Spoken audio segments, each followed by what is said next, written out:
What a finish! What a man! The drum roll finishes, and the target is... And it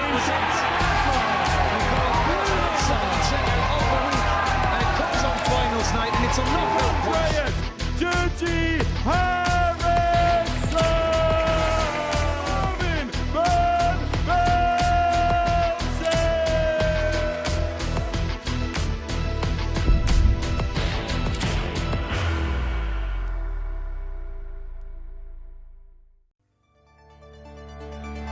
This is a specials week. That's a special finish. Second leg. The 9 for Simon Whitlock. Game shown the Finds it. So 74 for the match to round off another incredible display. Double top. Game shown. You're going to have to get it now, Neil.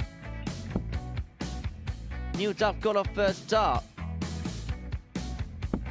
The defending Robert champion Thornton. tots for a second tub plus checkout. Game Fantastic. showdown the Magnificent.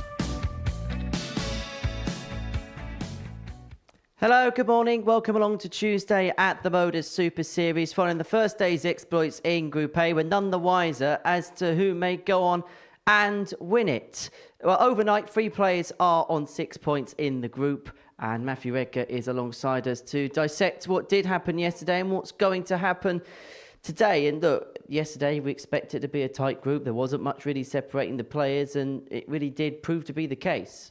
I think that's the answer, and I think it's the answer in regards to what we're expecting to see today as well. It's a tight group. There's not much to separate the players. That is on CV, that's on achievements, that's on expectation, that's on delivery. And I think we're going to get exactly the same today. There's going to be results sort of split across the board. Well, that was what we did see yesterday in terms of Group A, in terms of the results. This is how the table looks going into Tuesday's action, and the form guide of all the players too. Leonard Gates, top of the table. He got off to a slow start, won his last 3, and you can kind of categorise the change for him in the day on the basis of the fact that once he moved to the double 14 as a starting double as opposed to the double top, he got a lot more joy. He did, and he won his last 3 games, and they're going to be his first 3 games today. So if he can repeat that, he may get a bit of breathing room at the top of the table. But I think for me, one of the real takeaways for looking at that form guide was sort of the split of results sort of all around the board in regards to people not being able to find consistency. Leonard did manage to find it towards the back end of the day, but is that also potentially a timing issue for Leonard Gates? We know some people don't like this early start, 9:30 in the morning, not ideal for a lot of people who are used to playing afternoon or evening darts. We saw Steve Beaton struggle a little bit with that early on, people taking a bit of time to settle in. That also could come down to the respect of the room. People going in there, looking around, seeing the quality, offering a bit too much respect to the opponents. So there's lots of question marks here for lots of different reasons, and Leonard Gates at the moment is the safest in regards to getting us the answers. Well, Andreas Harrison feel like there was points left out there yesterday. You could ask me that about any one of the 6 players. They'll all feel the same. Andreas Harrison, though, is somebody when we talk about who is experienced in this building, being able to provide the quality of darts at all different times of day that all the groups bring. Every group has a different dynamic and a different feel as a player. Andreas Harrison's played in them all, he's won them all. So he's someone who maybe we thought would adjust a little bit quicker. Certainly with the quality of the lineup, and he is somebody that really relishes the opportunity of going up against these big name players. Will Robert Thornton be the happiest player overnight? I don't know who would be the happiest out of the lot, to be honest. I said at the end of yesterday, I felt like a lot of people left something out there. Robert Thornton could be very pleased, though, with his day's work in regards to when he came into this, there was conversations, and I saw murmurs, certainly online and on socials, suggesting Robert Thornton could go through the day without winning a single game. And we even looked into the possibility of that to see if that was even something that we believe in. And we said he had to start strong, and he did. He started well, he got off the mark. And Robert Thornton, I think, will be okay with that. And now he can go, right, I'm here, I'm producing. Can I get my head down now and get stuck into this tournament? Well, these are the odds, and they make for very interesting reading for sure. What do you make of this? Because it just feels like the players are smattered everywhere. There's a couple of things.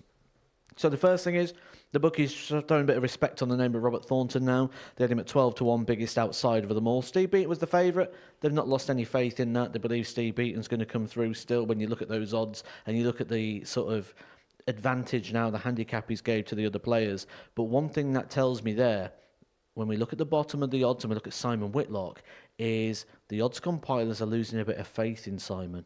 They must have watched this yesterday and gone, he's not playing as well as he was. He's changed his darts. He changed equipment during the day. They see some concerning signs, and I think they're trying to bait some people into maybe follow Simon Whitlock, putting him as the biggest outsider. What do you make of his starts of the year? Because I suppose maybe there would have been an expectation that he comes here, he picks up titles, go to the seniors and play well there too. I think by now people, myself included, probably expected to see some trophies in the hands of Simon Whitlock, because he is one of those elite players. He is one of, the term legends of the sport gets bandied around too often, but he's won major titles. He's played in 2 World Championship finals across 2 different codes. We ran the names off yesterday of people that have played at the World Championship on both the PDC and the BDO side. It was a handful of names, including the likes of Phil Taylor, John Parr, legends of the sport.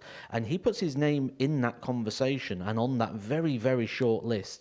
So when you come off of that and you come off the very top of the sport and you take a step down, which this is what it is, it's the step below the professional ranks, it's an international platform. And you look at that and you think, well, he's going to come here and he's going to succeed. He lost in the semi-final on his regular week. Didn't do well at the Circus Tavern. This could be the one that kick-starts it, but the odds compilers have lost a bit of faith.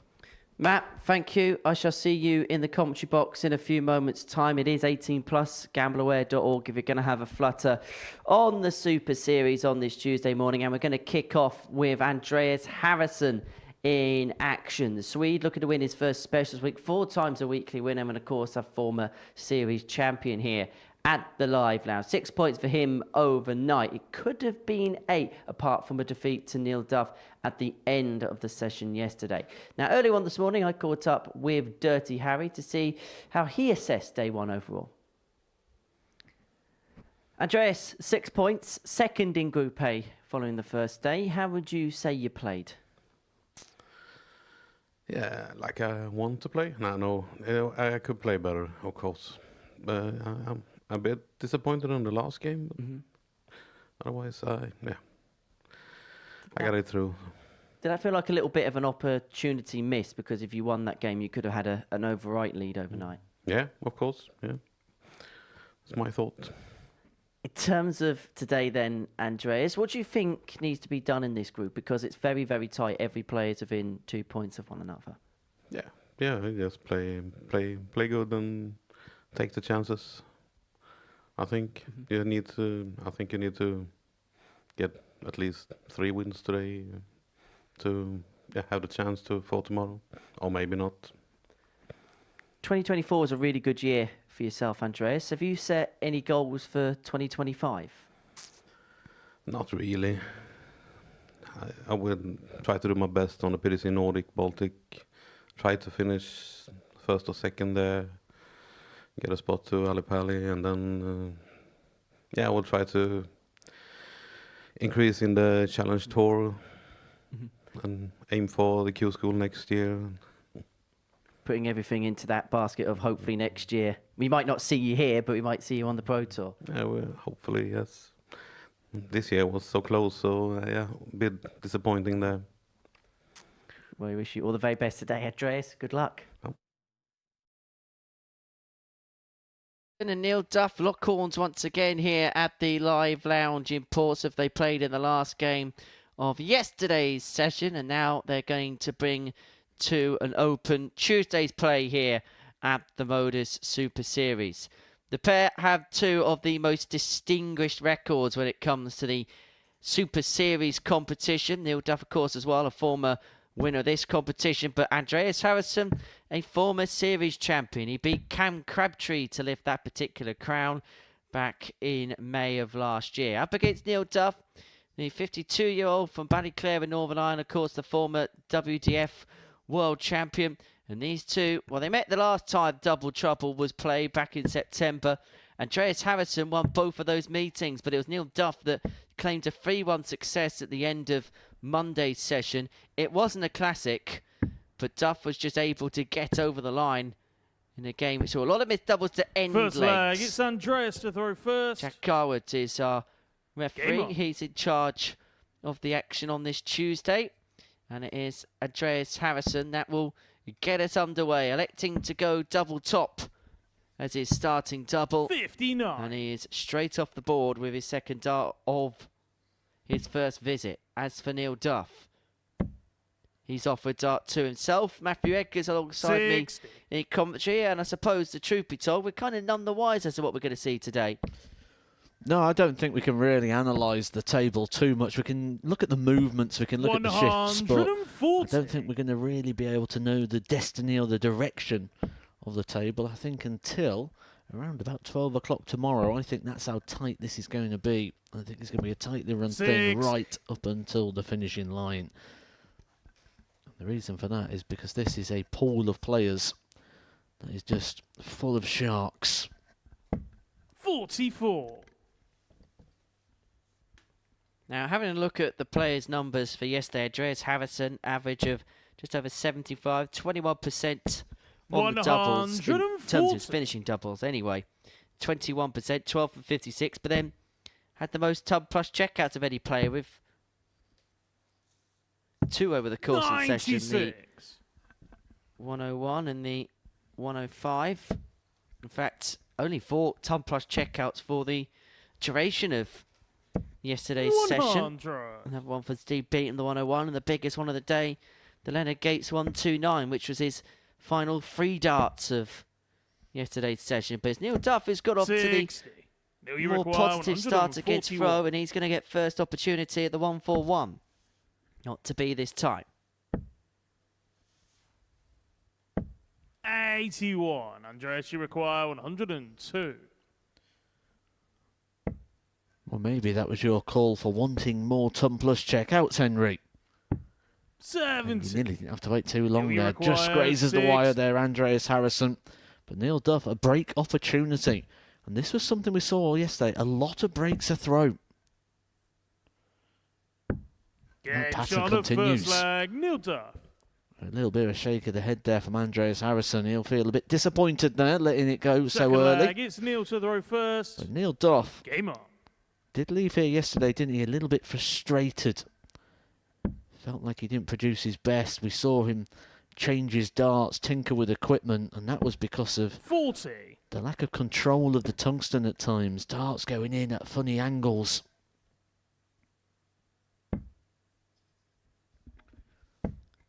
So Duff off third dart, Andreas off first dart. And that is the first perfect start today. The only one that we had yesterday was by Andreas himself.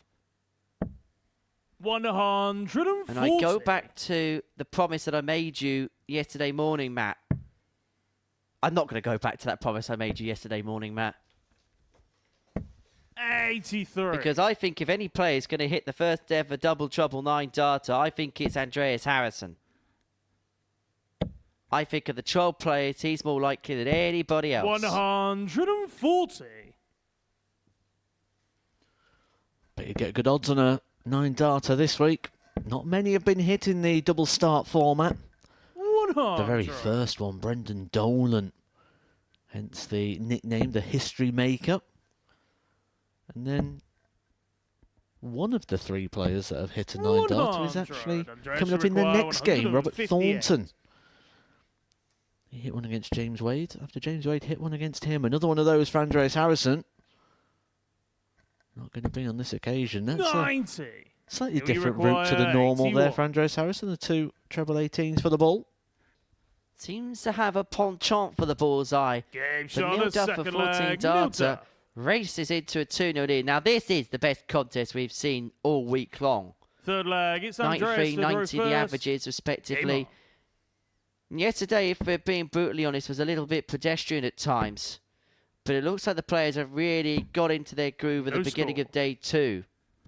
Well, it was Neil Duff who gave us the assessment, wasn't it? That maybe the players will be a little bit cautious early on. It may be a bit edgy because of the quality. But on day 2, you're in, you're settled, you're up, you're running. And already 63. an improvement early on for Neil Duff. And the improvement I'm not looking at in regards to where the darts are landing. It's obvious. That's an easy assessment. It's going in the target or it's not. It's 60. how they're landing. Much more consistent angle of entry. Much more consistent depth. If you can control the dart, you can then control where they land. 135.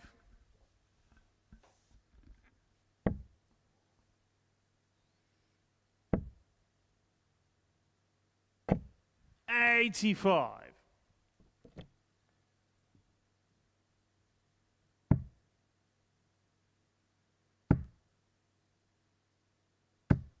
57.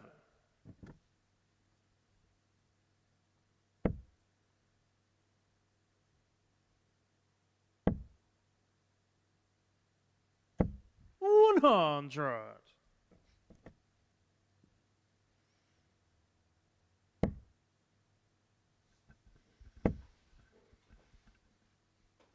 100. Well, Andreas first to a finish. And Duff isn't going to be able to do likewise himself. 82. Andreas, And you so require Harrison's got 6 here from 146. this 146 to reduce the gap back down to 2-1, and able to get on this particular occasion. But he's going to do the next best job in terms of setting 94. things up. Leaves himself on 52 to half the gap against the Duff man.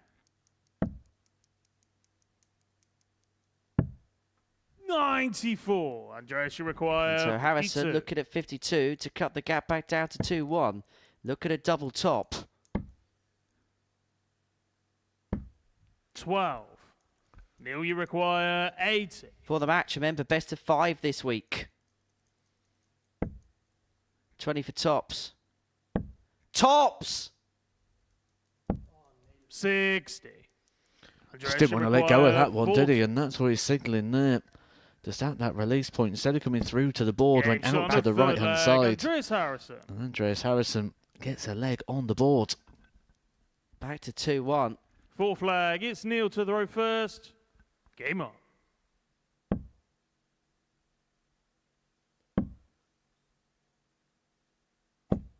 No score. Well, that's frustration twice there for Neil Duff on that target, but for 2 different reasons. The first one because he didn't throw it well at the back end of the last leg to win the match, and then this one because he's thrown them well, and he hasn't got the reward. And with Andreas Harrison getting in first dart, that shows what this format does, because this is now like Andreas Harrison's got the darts in this leg, and he'd have them in the next. So essentially, Neil Duff needs to find a break now. Yeah, in big trouble potentially if Harrison can bring this back to 2 apiece. 95.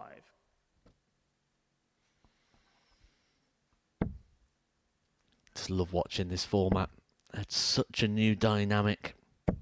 140.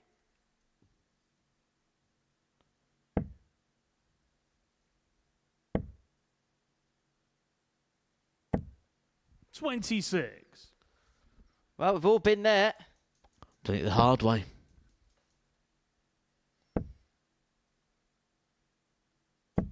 $60. I suppose that 26 and the stray dart into the 5 on the last visit has just sort of given Neil Duff the throwback. This Andreas Harrison can find another one in there. 100. Unable to do so. So it's big advantage time now for Neil Duff. A set-up shot. 6 darts here from the 201. Finding himself on the cusp. But that 60 there has just opened up the door for Andreas.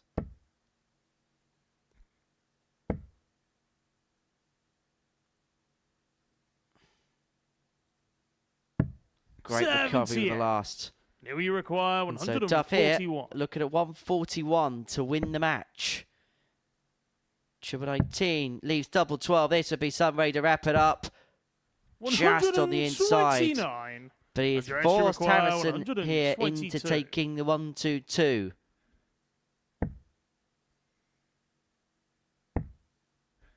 The bullseye 97. would have been his second Now you most famous require bullseye hit on the 12. back of a 120-something shot. But it's double six for Duff. Game shot. Right in the and middle. match. Neil And that Duff. moves Neil Duff on to 6 points. And it means that 4 players are on that mark now at the top of the group. Neil Duff with a 3-1 win against Andreas Harrison. More business-like from the Northern Irishman today. Good game in terms of the numbers. And when we return, we're going to watch Robert Thornton take on Simon Whitlock.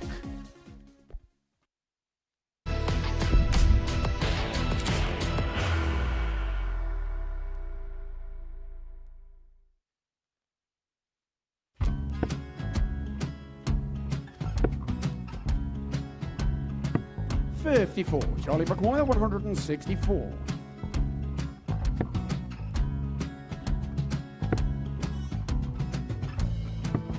$44.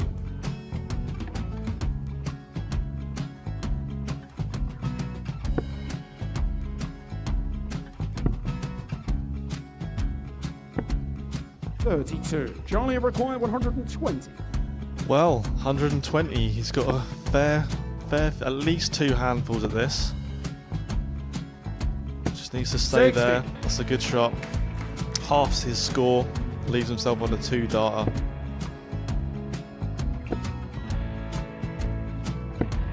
$26. Charlie Time on his require side 60.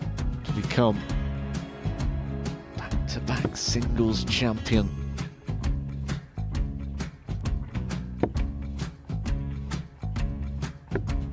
$40.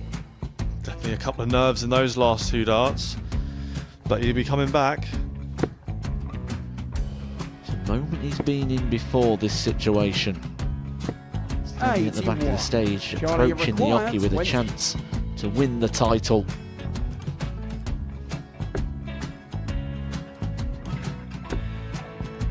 He did this to win the first title, if you remember.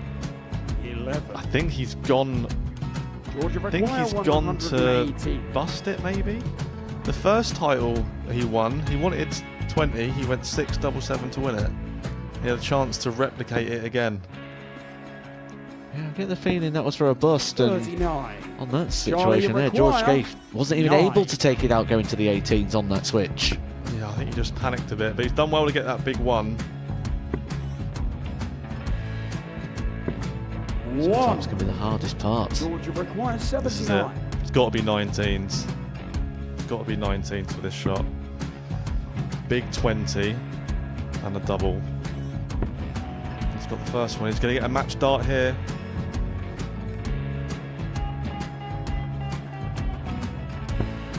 $59.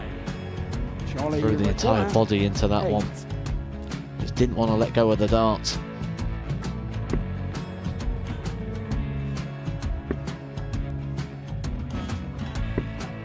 No score. He's given George a chance. Georgia require 20. I think George has been quite good on double 10 today. So many opportunities for Charlie Murphy. Got Couldn't get the job it. done. Got in the match! And the Red Dragon George Modus Skate. Super Series Influencers Champion, George Skate!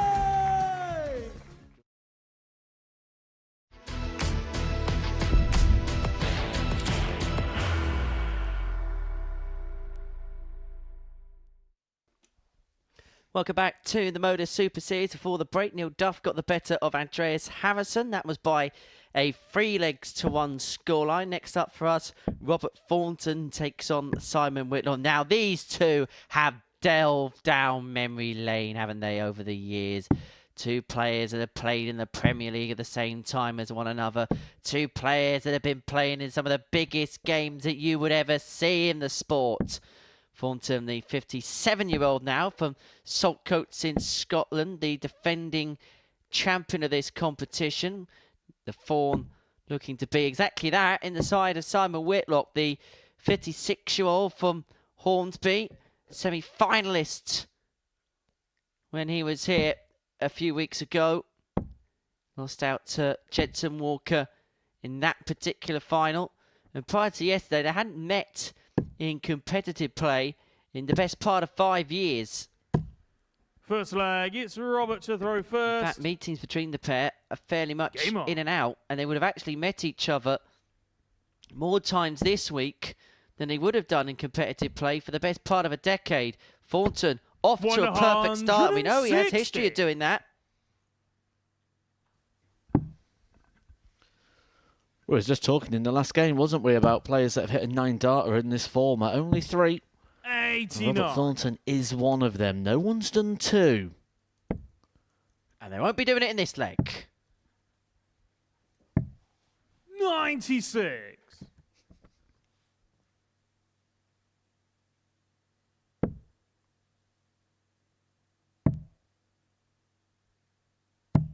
$58.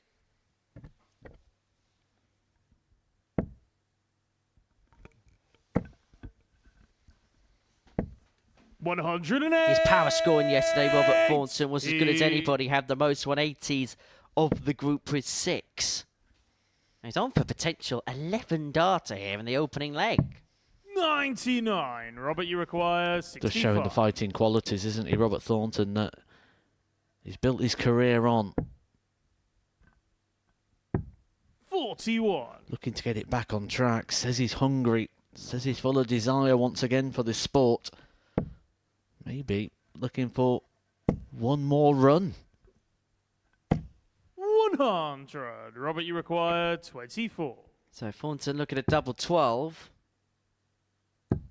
Game shot on And the it first goes, leg. 14 Robert darter Thornton. in the opening leg for Robert Thornton. We felt like today we might get a better day in terms of quality Second and leg, it's standard. Simon And to throw first. so far on the basis Game on. of what we've watched, it certainly looks like the case.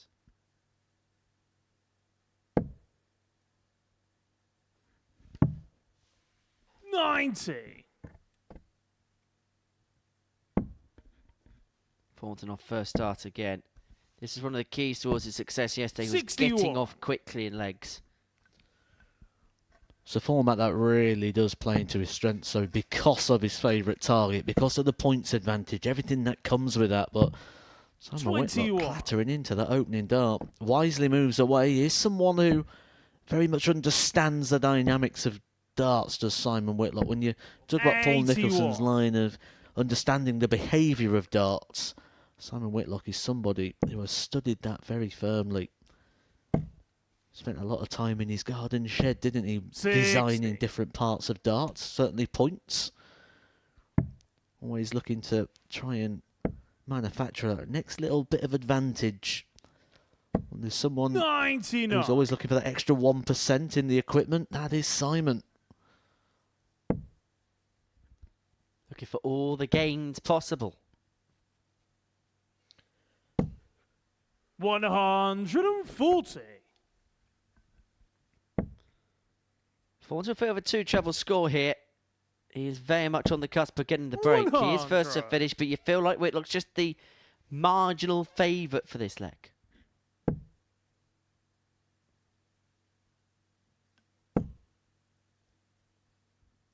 Well, he started the last leg with a Robert, you 160. require Can he finish this one with a 160? 160? No is the answer. So Whitlock is going to come back, having a look at this 90. May just be a dart at the bullseye on the back of this Simon, you to require level the match 90. up at 1 apiece. The bullseye it is. The bullseye Game that's shot on the got second leg. Simon Whitlock. pinned brilliantly by Simon Whitlock to level the game up at 1 apiece. Third Very leg, evident it's early Robert on to throw today, first. even though it's only Game game on. number 2, that the levels have stepped up today. That opening game, Neil Duff 3-1 against Andreas Harrison. Very good 40. standard. And right now, Robert Thornton and Simon Whitlock, in the early part of this game, serving it up to each other. And I mentioned that point because although it's the early part of the game, it's also coming up to the business part of the game. This 53. short format, so ruthless. Well,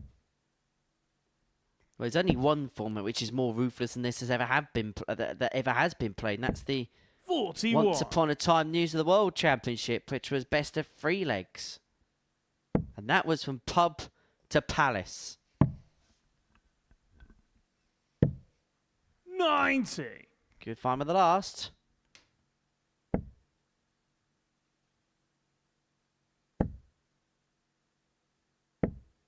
$68.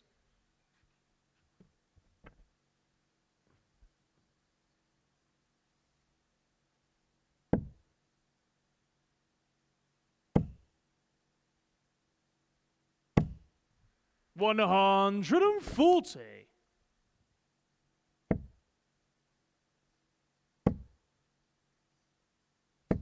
100.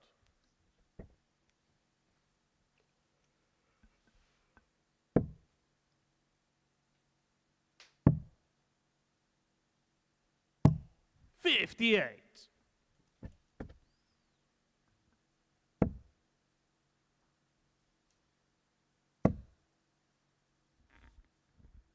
'Doesn't like the lie of Dart 2 in terms of trying to find a way around, which way had to shuffle 140. across. The Simon, you third require one just dips 160. underneath, and so Whitlock here, break chance, and if he does, he has the for the match, but he's unable to take out the 160. Thornton will have a look at this 112 to 46. put Robert, you himself on the require cusp of a 112. first win of the day in his opening game of the session, and doesn't like the lie of that. Has to find a way above.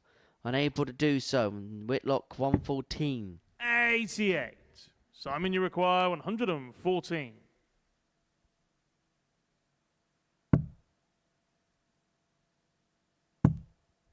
Shanghai on 19s. 76. Not quite this time. Robert, you require 24. Thornton 212s. Double six now. He's got a handy guide. But he's unable to 18. clip it off the barrel. And for the first time Simon, you today, you require hear the phrase, 48. "Oh, Robert." Keywords the first time. I'm sure we'll hear that cry quite often as the day goes on. One of the players that like to call out their name when they miss. And if Simon 30. was one of those players, he'd be saying, Robert, "Oh, you require Simon," right now. 6. One double one. He almost gave that a nod of acknowledgement as in for that was always going to happen. 4. Well, a leg that Thornton had a Simon, you require large 8. chunk of control of is one which could well be in the grasp and the name of Simon Whitlock if he can find this double four. Game shot on Indeed the he third does. leg. Simon Whitlock. And Whitlock with that break now has the darts to win the match. Fourth leg. It's Simon to throw first. Game on.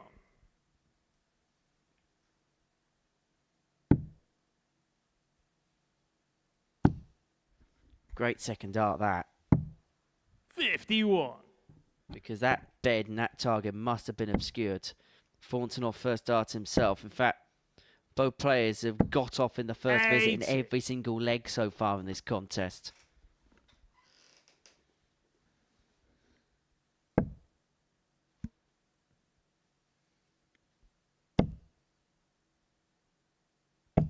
$140.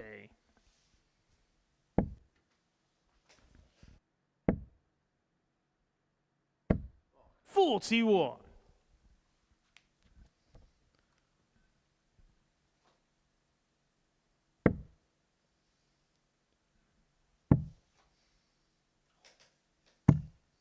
91.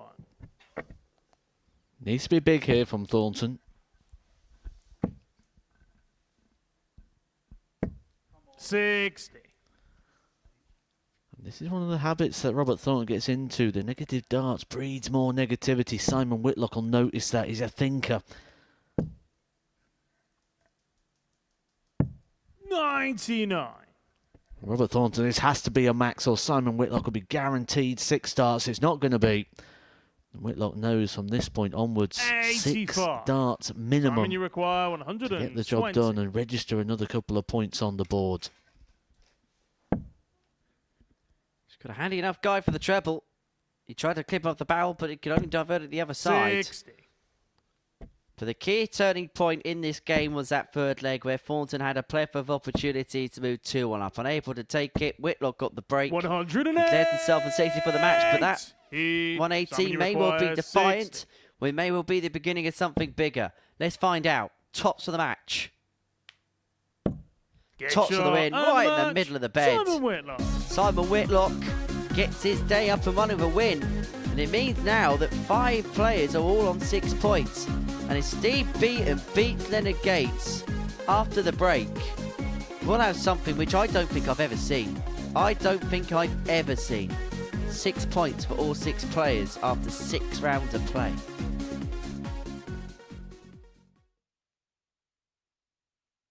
Hey, following the first day, how would you say you played?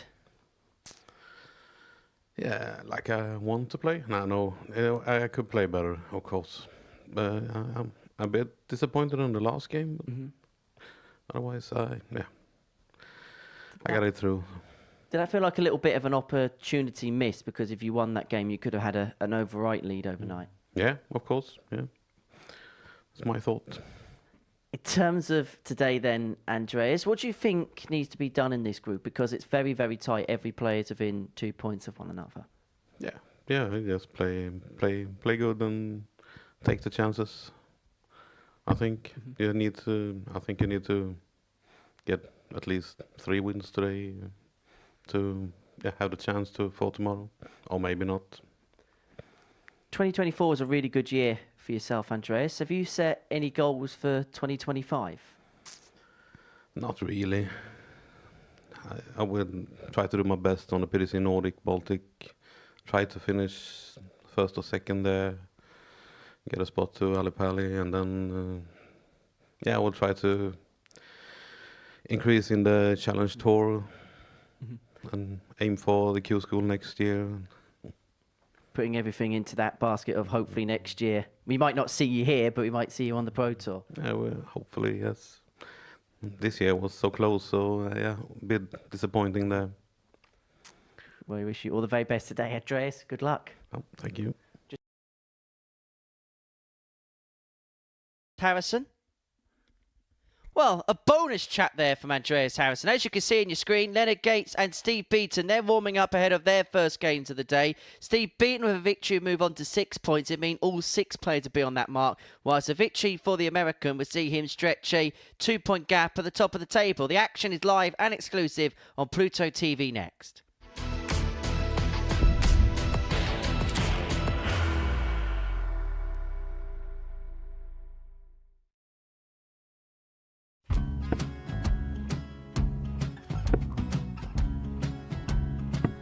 $54. Charlie McGuire, 164.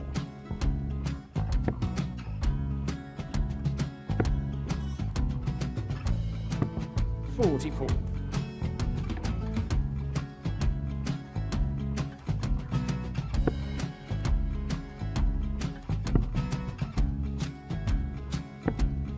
$32. Charlie McGuire, 120. Well, 120. He's got a fair, at least 2 handfuls at this. Just needs to stay 60. there. That's a good shot. Halves his score. Leaves himself on a 2-darter.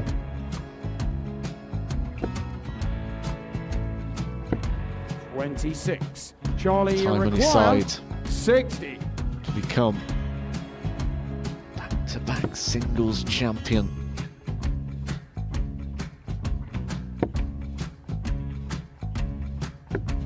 $40. Definitely a couple of nerves in those last 2 darts. But he'll be coming back. It's a moment he's been in before this situation. Standing at the back of the stage, Charlie approaching the McGuire, jockey with a 20. chance to win the title.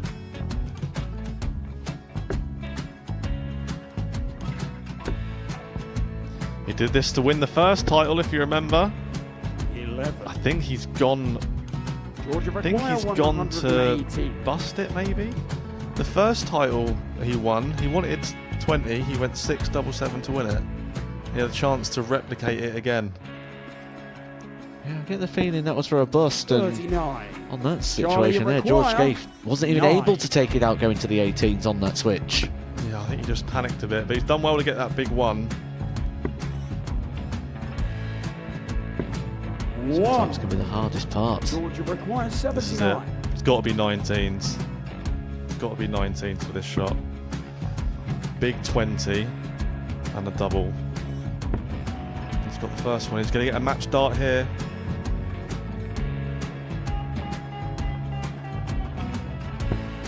$59. Charlie Threw the entire McGuire, body into that 8. one. Just didn't want to let go of the dart.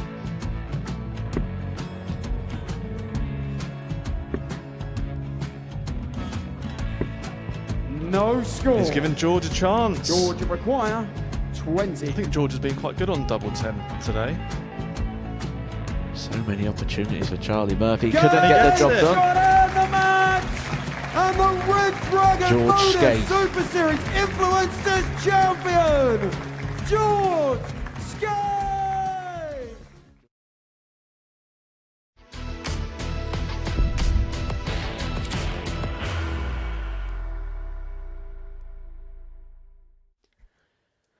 Welcome back to the Modus Super Series, where a win for Steve Beaton here against Leonard Gates would see all 6 players tied on 6 points. However, a win for the American would see him stretch a 2-point gap at the top of the table over the rest of the field, and it would leave Steve Beaton a mountain to climb in terms of winning the group.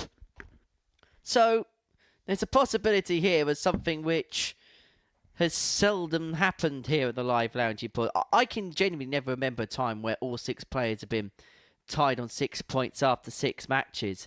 It probably has happened, but this really would be a unique scenario if it was to be the case.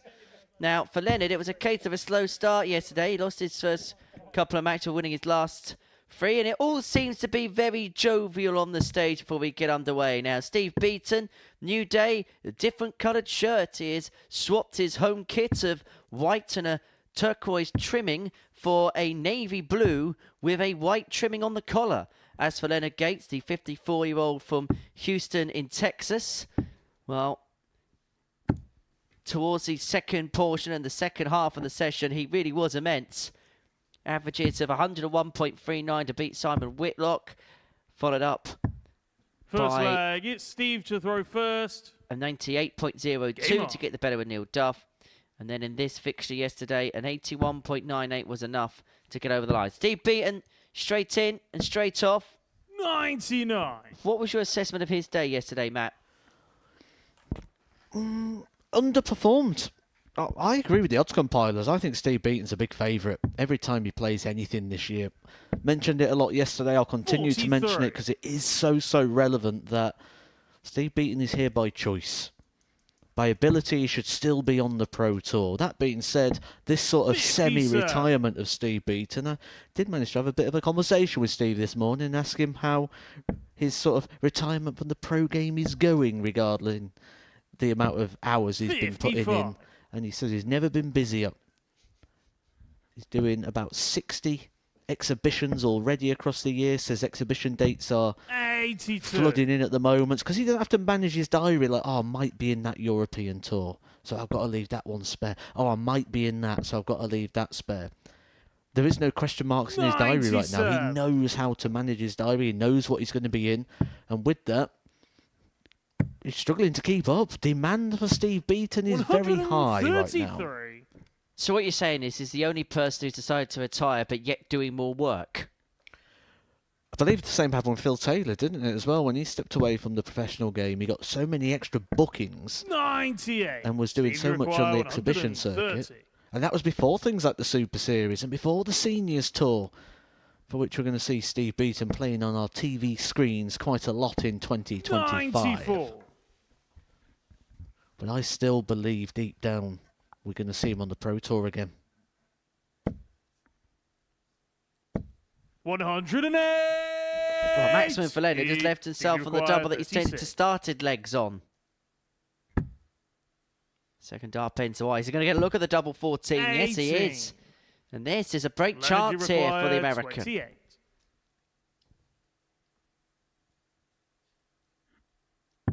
But he hasn't missed it to start a leg, and he isn't going to miss it to end the leg. Gates one up.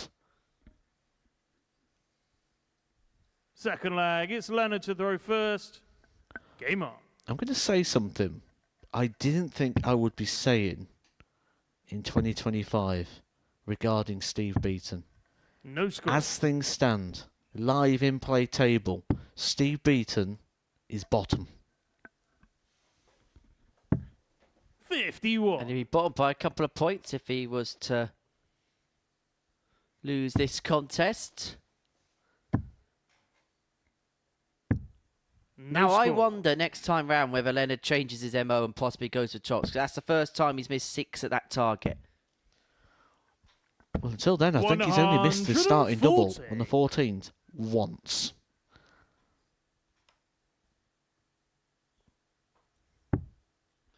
Heads down for double 16. And now the frustration creeps in. This was kind of what happened at the beginning of yesterday's session for Leonard. No Do you know, I score. actually quite like the little play there from Leonard Gates. He's gone for the double 16 and he's gone straight to the double 8. Yes, it's not a great double to get you in for points, but you just got to get in. 100. And what I really like about that move for Leonard Gates is it follows traditional patterns. You miss 16s, you go to 8s. Well, he was mentioning that in his interview yesterday, score. wasn't he? Where it didn't matter the numerical value. It was just the fact that he was constantly hitting, so he's constantly starting legs. And so you're going to give yourself a head 25. start. Now, Beaton there, if he hit a big score, could have put us at severe risk of the first ever brush in double start darts here at the Super Series. Well, what Leonard Gates is doing here is he's showing us the experience of playing this format. Not the No fact he's score. missing. Ignore the fact he's missing. We're looking at the targets of which he's going for. He's just trying to find a way to get himself in, trying to follow those patterns. But Henry, you mentioned that brush. 145. It could be on. Important 3 darts here for Leonard Gates before he becomes the Brendan Dolan of the Super Series. And how many times did it when the other players would have doubled to finish the leg does 160. that double to start the leg come? Steve, you require Well, ironically, he started perfectly when he did Gates get on the going in the second leg. leg. But Steve it was Beaton. too late. Beaton levels up. Easy break of throw for the bronzed Adonis. Third leg, it's Steve to throw first. Game on.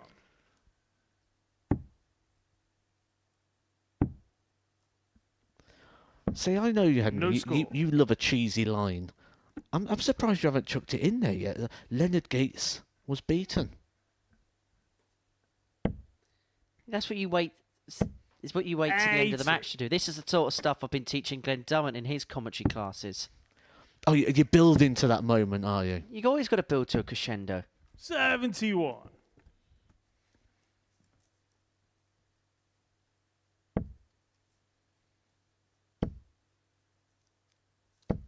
$108.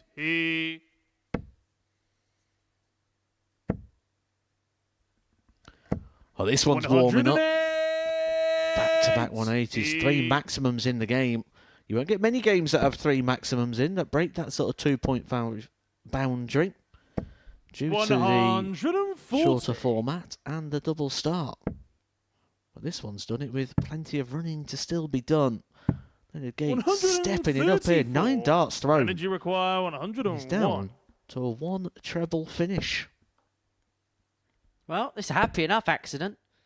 The Gates are going to find the 101. What could beat and Steve, make you of the require 116? He's just 1 116. treble here to leave himself a dart at the double. And that double of choice is going to be double top 96. to be. And so Energy Leonard could get the third requires consecutive break 6. at the beginning of this game.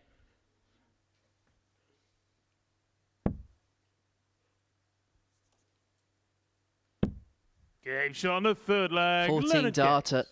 There really has been an up in quality today from all 6 players in this Fourth group. leg, it's Leonard to throw first. Game on. It was inevitable, really, wasn't it? Because yesterday was good, but we expected better. Today, a step up. I think tomorrow's where we really see it, when there's no wiggle room. Players don't like having extra lives, extra opportunities. You've grown up, you've played your whole life in an all-or-nothing environment, and that's where you flourish, and that's 117. where you play your best.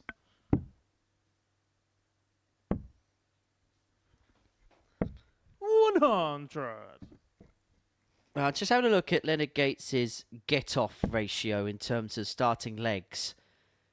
2-16-1-1. 100.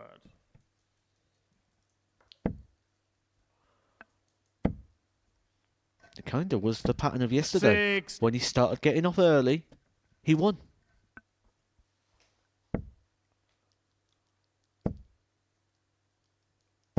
Maybe the most experienced player alongside Robert Thornton, arguably, in regards to this format. And it's showing. 58. He's got time. Energy He's required got at least 6 darts 144. now to keep Steve Beaton on the bottom of the table after 6 laps of fixtures. Caught in a couple of minds. 100.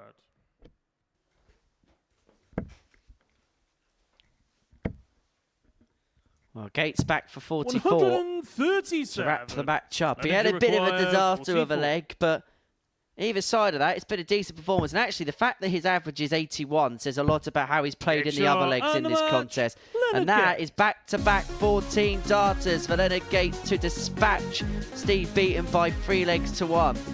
There is a bit of an irony because his finishing doubles is 3 from 3, but he had a leg where it took him 16 darts to get off and running. Gates 3, Beaton 1. He has a 2-point lead now, does the American, at the top of the table over virtually the rest of the field. And when we return after the break, we'll kick off round 2 of the day with a meeting between Simon Whitlock and Andreas Harrison.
Welcome back to the Super Series. 3-1 victories for the players against the throw has begun day 2 here. Wins for Neil Duff, Simon Whitlock and Leonard Gates. And it means the American has a 2-point lead at the top of the table. Andreas Harrison, Robert Thornton, Simon Whitlock and Neil Duff on 6. Steve Beaton at the bottom of the table with just 4 points to his name.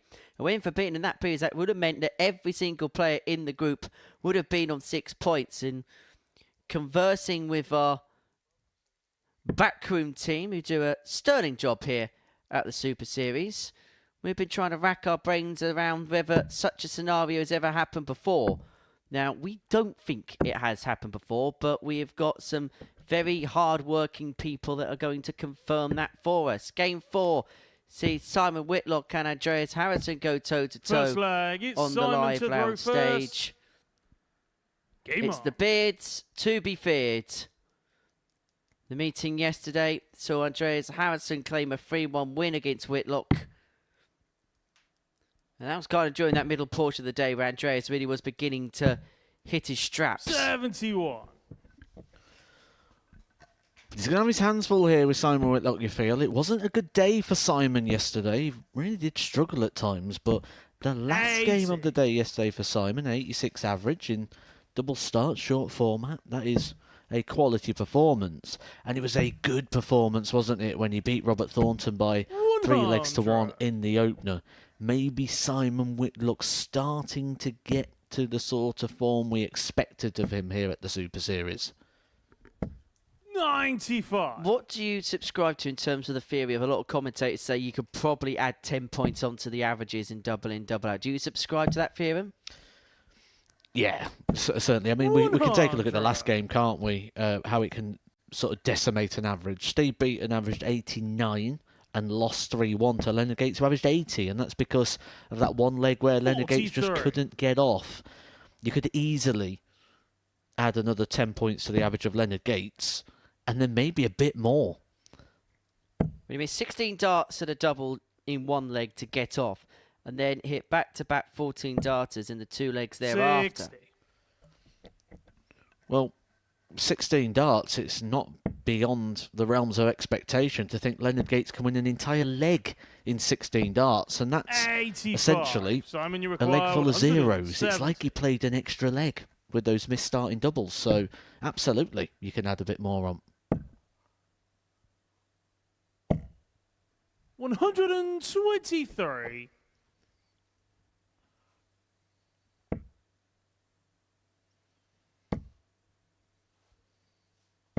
$140.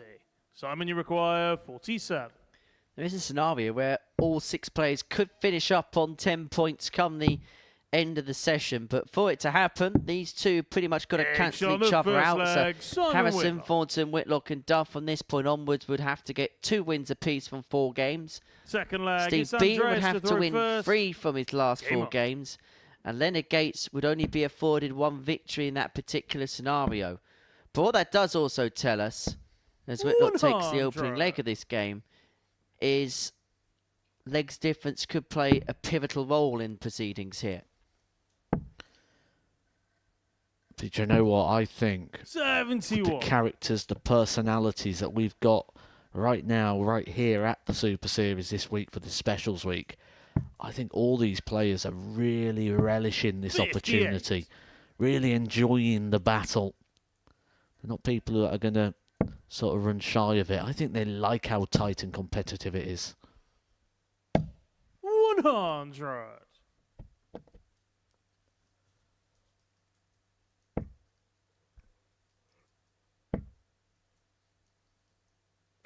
$140.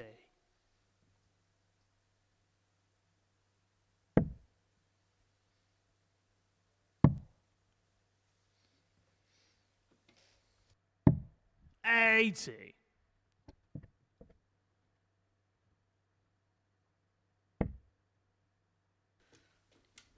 Well, Harrison looking to level proceedings up at 1 apiece. 140. Must have 3-1 to Neil Duff in a nip and tuck kind of encounter. Neil just providing some real quality towards the end to win that match. But there was seemingly a better version of Simon Whitlock in that 60. 3-1 victory Andreas, against you Robert require Thornton. 63. But it's the Swede here who has an opportunity to peg back level. It's double top. Game And shot it's on 1 the second apiece. leg. Andreas Clinically Harrison. taken by the Swedes. Third leg, it's Simon to throw first. Game on.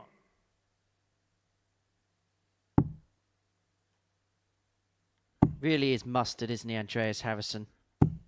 One of those No players that score. you can rely time in, time out to be efficient and to get a job done. And that double top really is responding for him today. 80.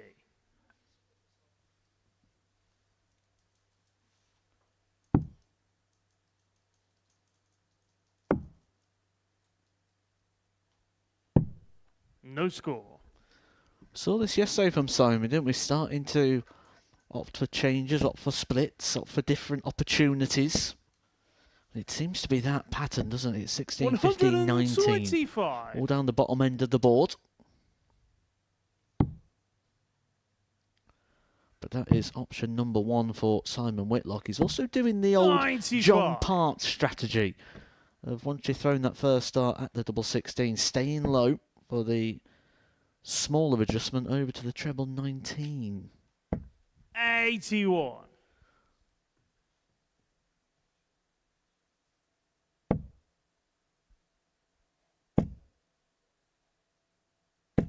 $60.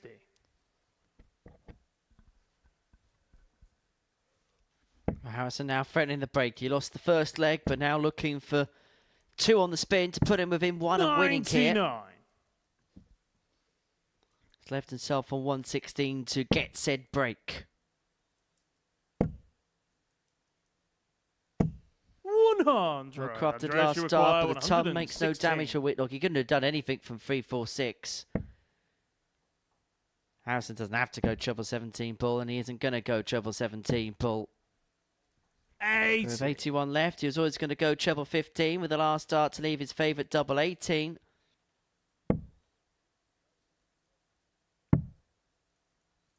And there's an opportunity to put himself 2-1 to the good. Andreas, you require 36. And then give him the darts for the match to get his first win of the day. Double 9. 18. Not found. Simon, you require 100. One of the favourite finishers, this, for players, especially those that like that double 16. You get 2 darts at the target you've been throwing at the entire time, the treble 20. Oh no. Wayward dart. Ruined the opportunity on the very 40. first Andreas, you visit require to the board. 18. Andreas Harrison knew he's been coming back for a while, gives him time to think, gives him Yeah, time to shot on process. third leg. Andreas Harrison. Steps up and delivers. That will be a mightily disappointing visit there from Simon Whitlock. Those Fourth sort of leg, shots, it's dreamy. Andreas to throw first. Game on. And now it gives Harrison the opportunity on his throw to win the match. And once again, off first dart. He's only missed 1 dart at a double to start a leg 120. so far in this contest. Whitlock following the woes of the previous leg. No score. Fails to get off first visit again there. Harrison now looking to really motor. He knows he's got a sizable advantage in more ways than 60. one. Has the throw, he's got off quickly. His opponent hasn't been able to start the leg as of yet. And now moves across double 50, 30. pinned with the last start of the second visit.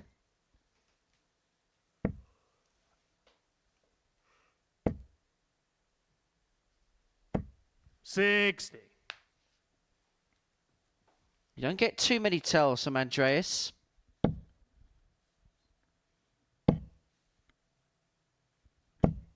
His 100. composure and his coolness under the furnace pressure of the live lounge stage is probably one of his greatest attributes. 95. And it looks like now he's closing in on a big first win of the day.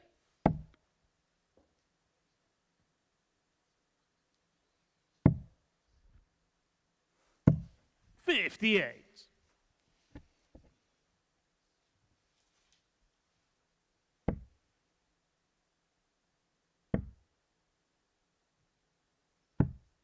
$44.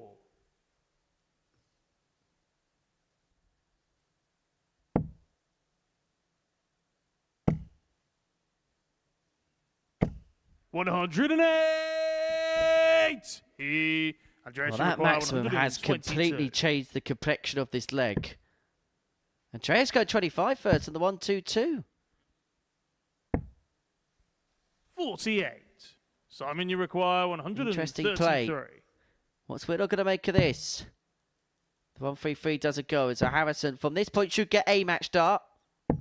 He stays 93. straight on this Andreas, you 74. require 74. For 3-1 win, his first victory of the day. It's double 16. And Andreas Get your Harrison is off the mark on Andreas this Harrison. Tuesday at the Live Lounge in Portsmouth. He gets the better Simon Whitlock by 3-1 to claim his first victory and moves him onto 8 points, level with Leonard Gates at the top of the group. Coming up next, Neil Duff takes on Leonard Gates.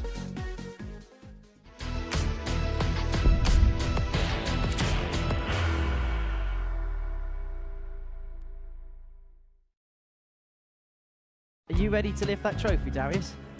Yes. Let's do it then. Ladies and gentlemen, your Modus Super Series 9 champion is Lucky D, Darius Labanowski!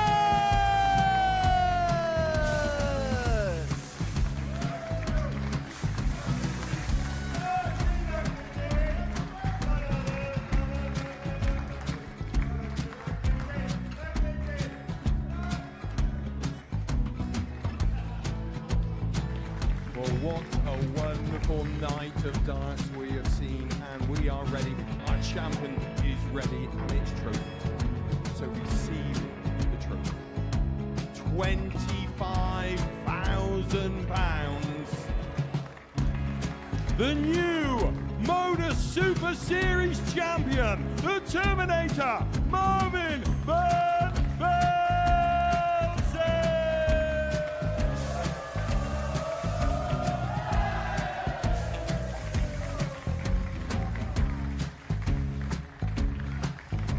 And one more time, the 8th Modus Super Series champion, the Terminator, Marvin Van Velzen.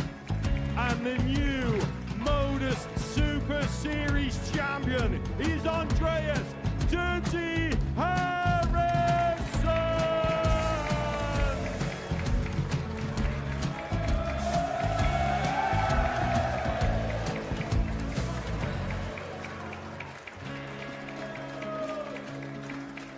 And one more time, the 7th Modus Super Series champion. Give it up for Andreas Dirty Harrison!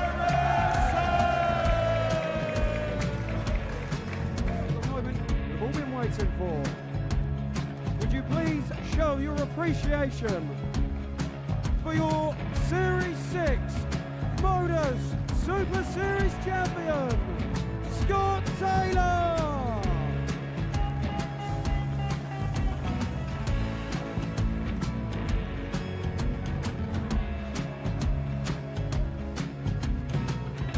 One more time, your new Modus Super Series champion. He is Chucky. He is Jim McEwen. Ladies and gentlemen, your Modus Super Series champion, retaining his title, the Nuke, Luke Whitlock!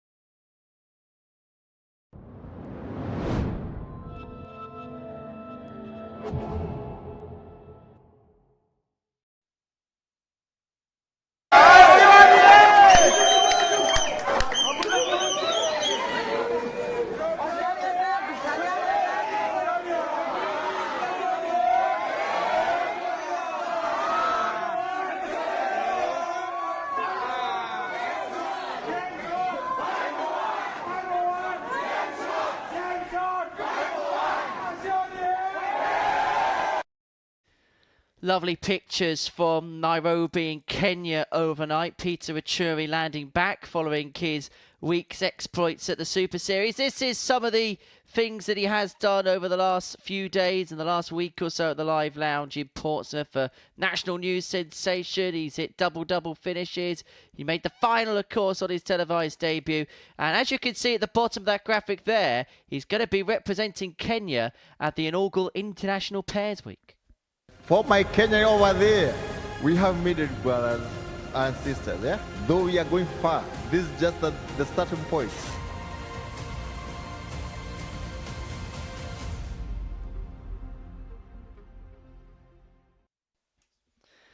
So, International Pairs Week is going to be the next specials week on the menu. Following the end of Series 10, 12 nations will be going head-to-head for the ultimate prize, and one of them will be Kenya. Now, I think there'll be an England team. I think there'll be a Scotland team. I think there'll probably be an American team. And so, whilst we've got the opportunity, before we see Leonard Gates and Neil Duff go head-to-head, I want you at home to get in touch with us. To throw first. Our handle is at MSS Darts on Facebook, X and Instagram. And I want you to know and want you to tell us who you think will represent each nation. Who would you like to see play at International Pairs Week? And who knows, if there's a player that is very popular by consensus, we may just be able to get them in. Who would you like to represent England, Matt? Matthew Edgar and Glenn Durrant. We want England to win a game, Matt. It'd be fun. You couldn't even get to England B. 100. I don't think there's enough letters in the alphabet to get that partnership together, to be honest with you. We'll have to get into triple letters. 61. Leonard getting off and running with his fourth dart of the leg. Duff with number 2. You'd assume Leonard Gates would be in the American team? You'd make that assumption. Maybe Alex Spellman as well. Would be a nice little team. Canada, Jess Smith, David Cameron probably. Northern Ireland, Neil Duff, Barry Copeland. I'd be interested to see the Swedish partnership, because I think they would be an outsider potential winners. I think the only problem Sweden have got is I think they'd be a victim of their own success, because they've lost 2 of their strongest players because of tour cards. It probably would be Harrison and Erstland now. 108. Well, back-to-back 180s is a flying kit. Duff looking at 101. To take the opening leg. 61. The wire with tops. Well, it was a strong start for Neil Duff. He's looking to continue it now. Looking to make some headway up the table. 135. Now you require 40. Double top for Neil Duff.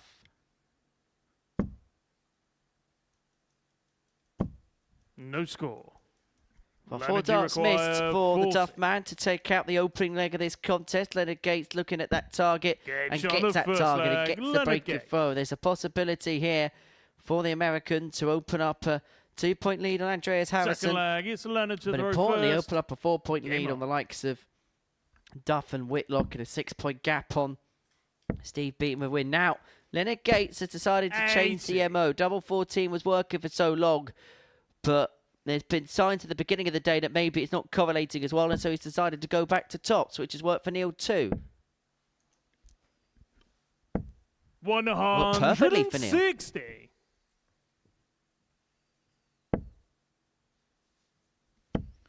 Very adaptable, isn't he, Leonard Gates, in the way he approaches a double start format. And I suppose that's one of the things that we've kind of been criticising players of in the past, isn't it? Maybe being a bit too rigid, maybe being a bit too 83. Stubborn in their approach to play.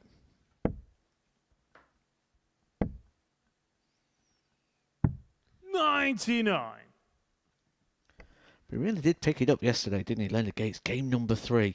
Went from averaging in the 60s to 101. And then since then has sort of kept up this really good level of performance. 98.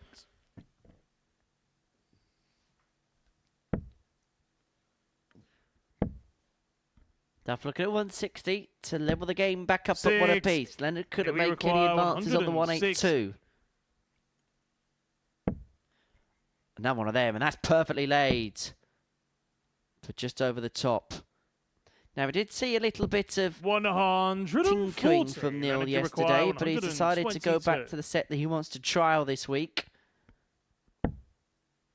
What's Leonard going to make of the 1-2-2? That's in the treble, double 7.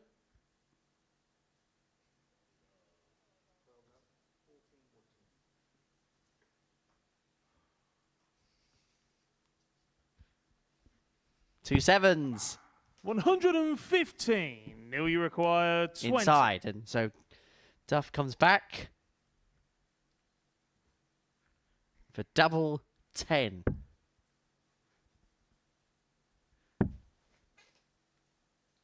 Double 5. Game shot on the There it second goes. leg. Neil Duff. 1-1. That was a big dart, that, for Neil Duff. That second dart, the first dart he threw at the double 5, Third was leg, it's thrown Neil with to the throw fear of first. coming inside Game and on. hitting the single. Because there was a lot of gap between where it landed. That was trying to be safe. You hear people on double 1 say 1 up, 1 in. That is exactly how that one sort of felt for Neil Duff. Just 36. don't split it. Don't bust the opportunity. Get a bit of a marker. Despite the fact it was so far away, it still acted as such.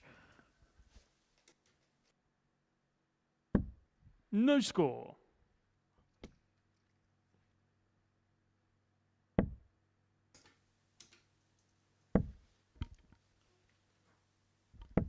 $60.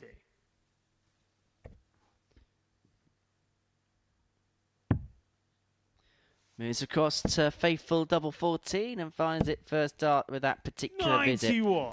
And because he scored well there, and Duff, when he got away, hasn't really been able to make any significant inroads on throw, there's still a competitive leg up on the offing here. 60.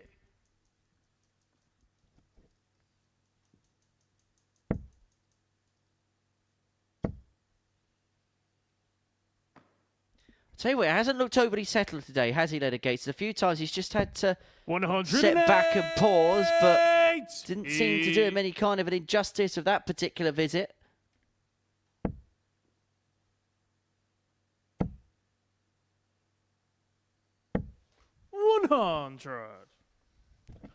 Really good 180 count emerging today as well, isn't it? Another clear indication that the players stepping it up today. Another one of them games where we've gone 140. already into the 3 maximums.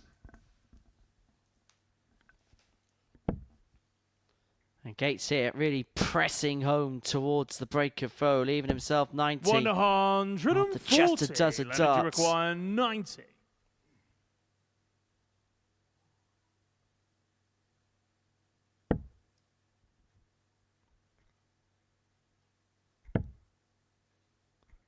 Double 12 leads double 18. 54. Now he went Neil, you 36 require for 105. 36. He could have just gone double-double there. Tough looking at treble 15. Unable to get. And so Gates is going to come back for 45. his target. Leonard, you require 2-1 to the 36. good. Game Into shot on the the corner. third leg. Into the top Leonard Gates. corner. And into a 2-1 lead. Leonard Gates of a break of throw. Fourth leg. It's Leonard to throw first. Game on.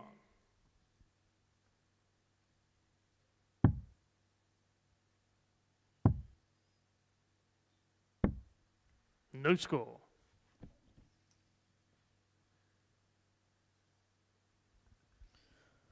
Well, the pattern of play early on is breaks a throw. The pattern of play in this game is breaks a throw. 77. Every single game has gone to the player throwing second in the match. No score. We saw this earlier from Gates. When he started missing, he wasn't able to snap out of it. Ended up missing 59. 16 darts, or taking 16 darts to get in. Doesn't want a repeat of that.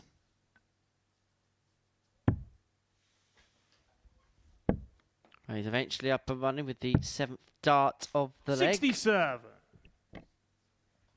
Ironically, he's top of the table, but he's been the player most likely of the 6 to be brushed in a leg at times. 85. It's kind of the most Leonard Gates thing to say, really, isn't it? So you professional pundits get paid a lot of money, but 100. I don't think you get paid enough to try and analyse Leonard Gates at times.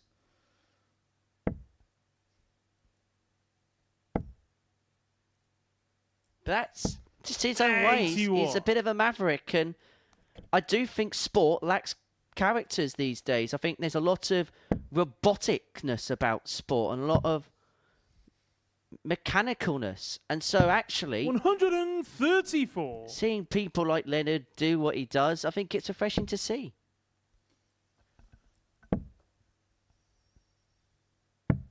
$59.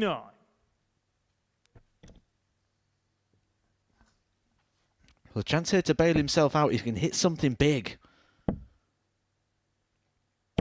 100. Half the score Neil, you leaves a require possible 2-dart 140. finish. And he'll be back for it to keep the pattern of play going, that the player who throws second in the game wins by 3 legs to 1. 60. Leonard, you require 100. Well, it has been a very strange day here at the Live Loud so far. Leonard Gates looking for the first ton plus checkout if he can find double 10.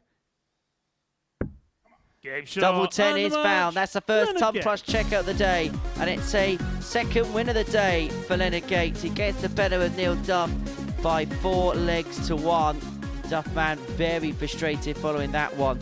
Gates with an average of 88.1 gets over the line by 3 legs to 1. Steve Beaton, Robert Thornton playing game 6 after the break.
Welcome back to the Super Series. 5 games down. Then we've all gone to a 3-1 scoreline so far. Leonard Gates with the latest victory against Neil Duff before the break. Robert Thornton and Steve Beaton is the 6th game of our session here at the Live Lounge in Portsmouth for both players, it's about getting a first win of the day. Perhaps unsurprisingly, both players lost 3-1 in their opening matches. Steve Beaton, when it went level at 1-1, must have thought he was in the game when Leonard Gates missed a plethora of doubles, but then back-to-back 14 darters from the Americans sealed a 3-1 success. As for Thornton, he lost out by that scoreline against Simon First Whitlock leg, in a it's Robert to throw first. decent Game enough on. affair. Thornton, in terms of doubling in, got off first visit in every single leg in that match. But 1 from 8 on the finishing doubles was the 120. key difference in that contest. Well, I was just looking at the scores and the reaction of the game so far today, and No score. is there any point in playing this game, Henry? Steve Beaton wins 3-1, right? That's how it works. Right, I'm off for a cuppa. Do you want one? Milk, 2 sugars? 41.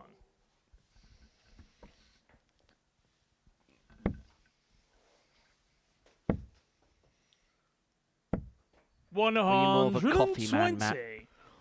Not a hot drinks guy, full stop. I was going to say, you're not really a connoisseur for that, are you, really? Not like some of our other colleagues who will sip hot drinks as the day 49. progresses.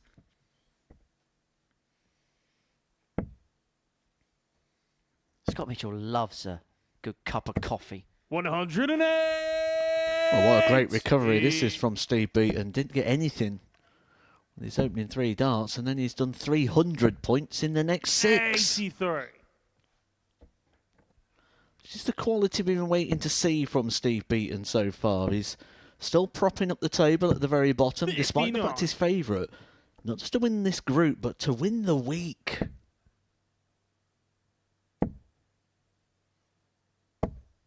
100. Steve, you require 142. Beaton 142 for the break in the opening leg. We've already seen the first ton plus checkout. That came in the last leg of the last match by Leonard Gates. 90. Robert, you require 108.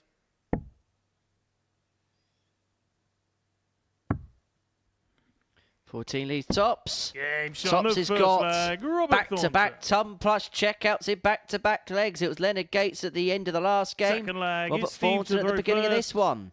Game on.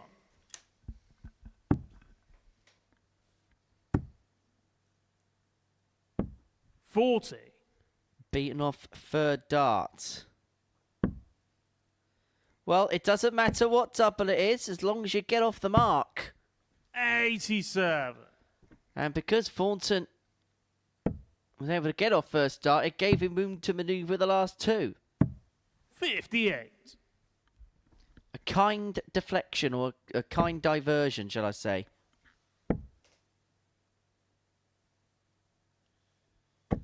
41.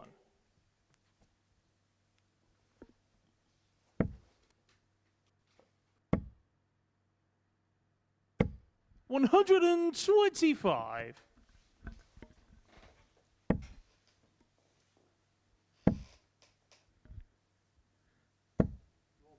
70. 2 players that have both picked up the World Masters in their illustrious 96. careers. Robert Thornton doing so back in 2007. Whilst for Steve Beaton, you have to go back 59. to the last century when he won that particular championship. 1993 did he pick that title up. 140.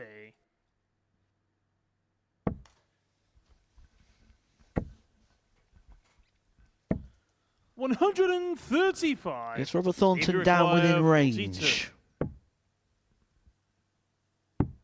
Game shot on the matters. second leg. Steve Beaton. Nothing there to the bronze adonis. 17 dart leg, that's Third leg. good It's pace Robert to be throw playing at first. when you've got that Game double on. start factor as well. But the starting of legs here for Robert Thornton is always going to give him an opportunity, certainly to be holding his throat. 120. First dart in every single leg so far for the Thorn. Steve Beaton off with dart number 2. 6. Would you like to know a little bit more about Steve Beaton's success in the 1993 World Masters, Matt? Well, I think regardless of my answer, due to the fact you've been Googling it for the last 24. minute, I'm going to get it anyway, so I'll go with yes. correct answer. Beat Les Wallace in the final by 3-1. We played at Earl's 96. Court at the Park Inn International Hotel. Beat Ian Carpenter in the semi-finals. Kevin Kenny in the quarter-finals. And Martin Phillips 100. in the last 16. Peter Johnston, out of Steve, unfortunately no longer with us in the last 32. 81. And interestingly enough, he actually won that tournament, Steve Beaton, as the #1 seed. 43.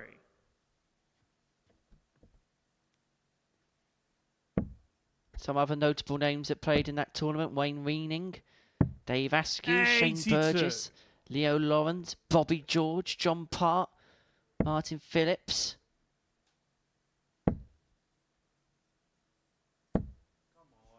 60. Raymond Van Barneveld played in that particular competition as well. 84. That's Robert, you Thornton require here, who's looking to take the third 154. leg. 154. Triple 18. Well, actually decided to persevere there to leave double 17, and because he hasn't got it, Beaton's going to return for 98 to Data. 98. To move 2 onto the good to get the break, which will put him within a leg of the match. Double 19. Game shot on the third Wonderful leg. from Steve Stevie Beaton. B to lead 2-1 with the break of throw. Now, if Steve Beaton wins Fourth this leg. leg, It's Steve to throw I mean that first. all Game 6 on. matches so far today would have been won with a 3-1 scoreline by the player throwing second in the first leg of games. 36. Off third dart in this 4th leg. Thornton actually missed his 100. first dart at a double to... Well, first dart at double all told in this game. He's hit all 3 of his starting doubles prior to this leg, and he's hit the one 140. leg-ending double he's had in this contest. In fact, Beaton 2 from 2 in terms of ending legs. He's got off in 4-3-2-3. 45. No, that's not the passcode to my iPhone.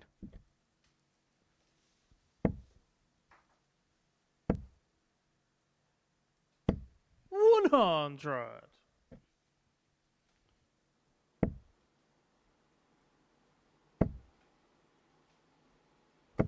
140. Good reactive play from Robert Thornton today as well. Just when you think he's losing touch or something, finds a 140, finds a maximum, gets himself back into legs. 90. Forces Steve Beaton to look at the bullseye with the last dart there, but he obliges. Gets himself down to one of the shots that looks really, really tricky, but actually opens so many possibilities. Expect to see Steve Beaton starting on the bullseye here. 135. Oh, for tops. Game shot and the Well, match. that is how you Steve do it. Beaton. A 1-3-5 finish from Steve Beaton. And it keeps up that incredible streak of 3-1 scorelines today. And it keeps Steve Beaton in the equation, in the persuasion. Both players with a ton plus checkout in that match. Thornton started it with the 108. Beaton has ended it with the 135. And have a look at that. Not a dart miss to the double to end the leg either. Beaton 3, Thornton 1. Gates and Whitlock comes next.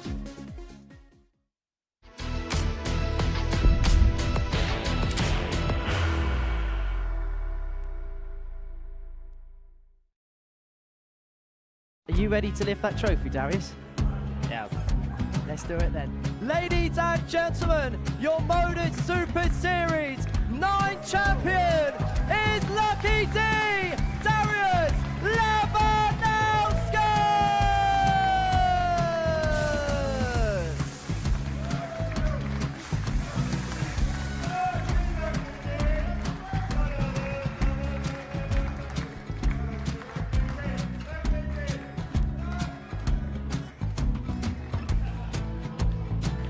Well, what a wonderful night of darts we have seen, and we are ready. Our champion is ready, and it's trophy time. So receive the trophy. £25,000. The new Modus Super Series champion, the Terminator, Marvin Van Velzen.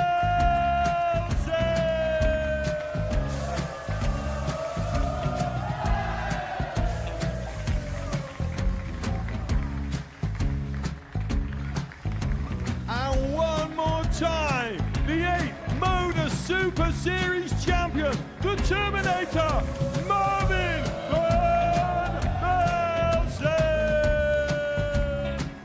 And the new Modus Super Series champion is Andreas Dirty Harrison.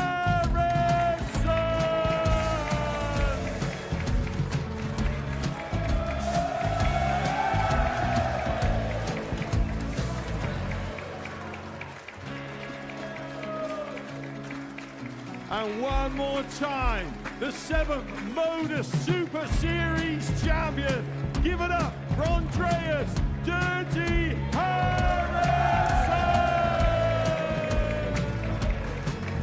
The moment we've all been waiting for. Would you please show your appreciation for your Series 6 Modus Super Series champion, Scott Taylor?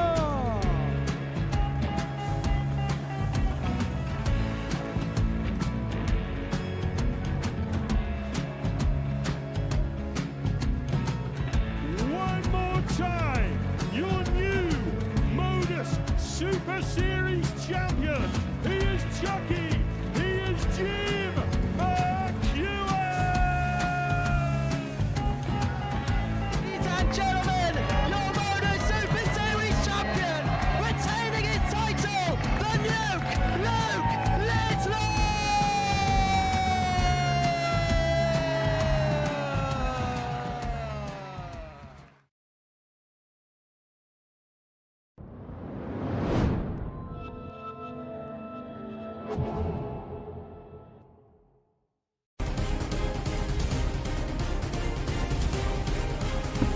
Change on the second leg. No issues for Shane McGurk though. Big Dutchman is on the horizon.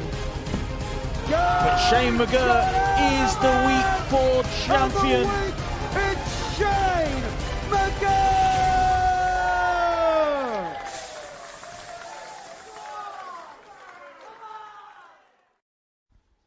Well, that's a list of players that are qualified for Champions Week so far. Would you, Matt, be under the illusion that Shane McGurk goes off favourite at the halfway stage? I think so. Certainly on name power, the fact he's picked up that WDF World Championship, but also take a look at Week 5, Reece Robinson. He's picking up another one. The thoughts there of Matthew Edgar. This is what we've seen so far today. And as you can see on the results graphic there, every single game has gone by a 3-1 scoreline to the player throwing second. The latest of those results coming before the break when Steve Beaton got the better of Robert Thornton. Next up, Leonard Gates takes on Simon Whitlock. Leonard Gates top of the table on 10 points in the table, with Simon Whitlock down on 6 points respectively. If Leonard can win this one, he'll open up a temporary 4-point lead at the top of Group A. So it's game 7 of the session, and it is live and exclusive here on Pluto TV.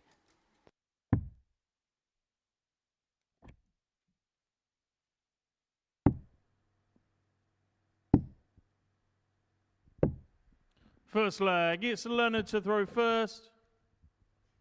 Game on.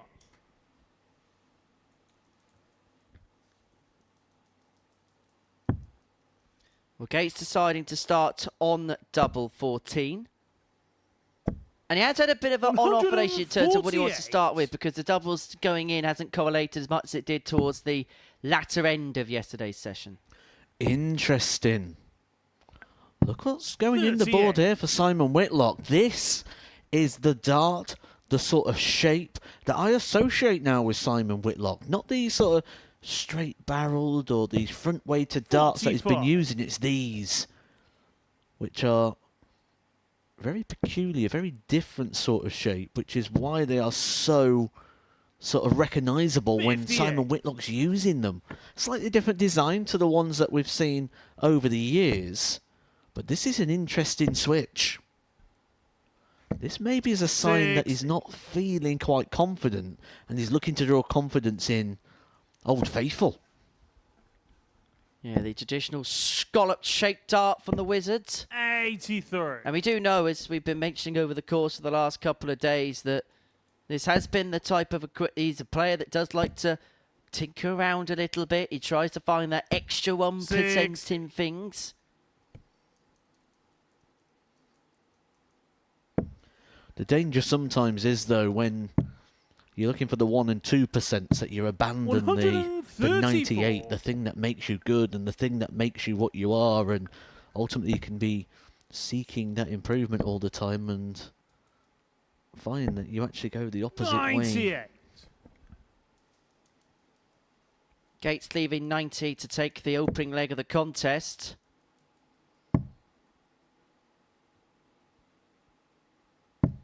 $58. Leonard, you require 90. 90 for leg one of this match. Triple 18 for double 18. Gates on Perfectly the first taken. leg, Gates one Leonard up. Gates.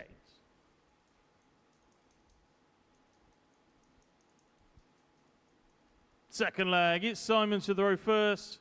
Game on.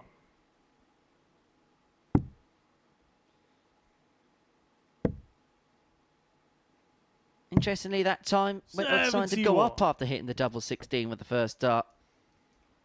He's searching, isn't he? He's looking. Not a player who's happy with his game right now. That is clearly evident. But it only takes small little signs of encouragement just to change all of that. And the thing is, in this environment, things can change very quickly. Leonard Gates would have left yesterday feeling very high about things, but now, even though he's top of the table, he'll know if he loses this game, he's going to have to look precariously over his shoulder. No score.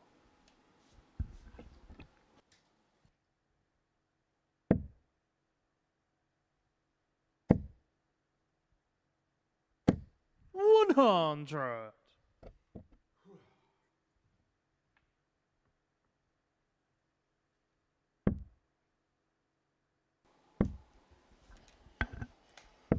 $60.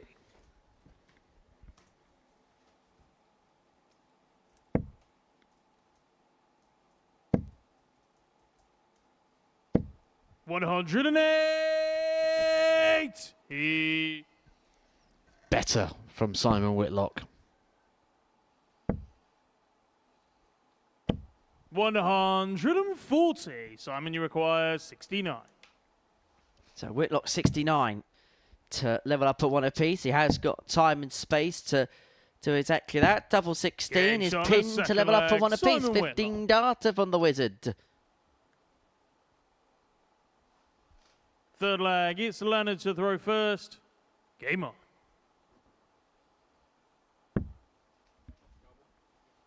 Well, Gates off. First start this time. An unintended diversion 50. into the double 5, but they count nonetheless.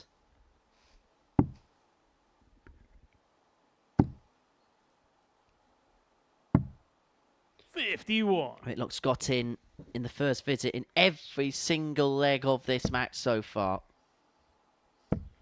Dart 2 that time, dart 3 in leg 1, dart 1 in leg 2.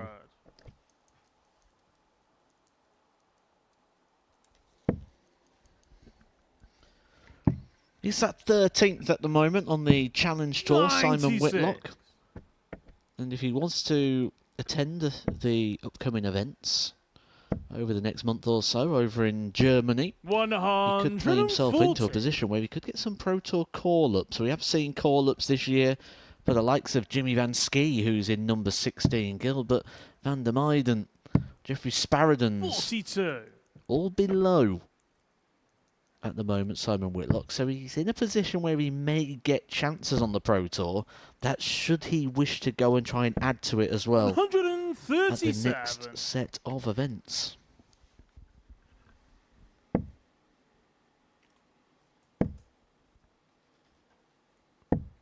$58.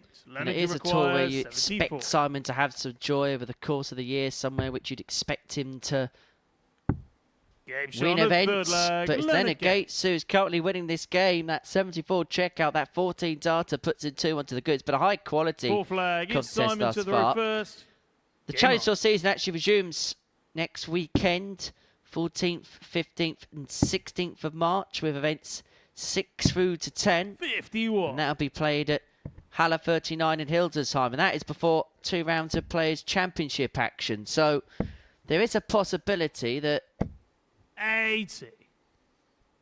if Simon could have a good weekend there, that he may get himself into Pro Tour action for more than one reason. A, he'd be high up in the rankings. B, locality. If you're sticking around Halle 39, you're going to be in and around the vicinity, so if somebody pulls out last minute, you've got a shot of being there. And C, he'd have the opportunity to do it because he wouldn't have to fly back early. He's a full-time pro, so he'd be able to stick around if there was a way of him being able to be 97. there.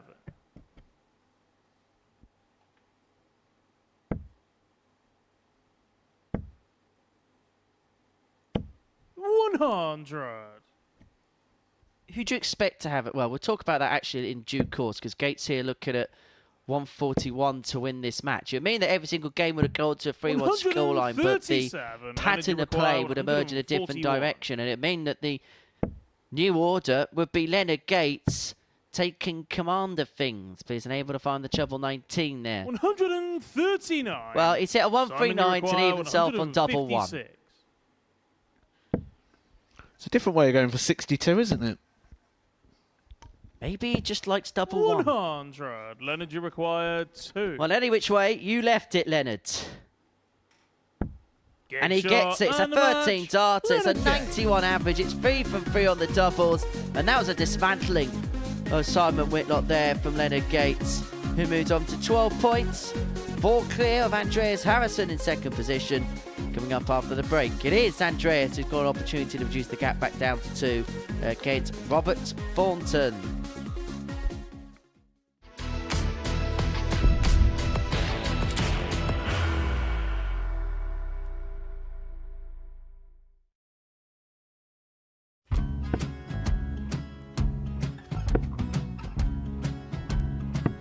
$54. Charlie McGuire, 164.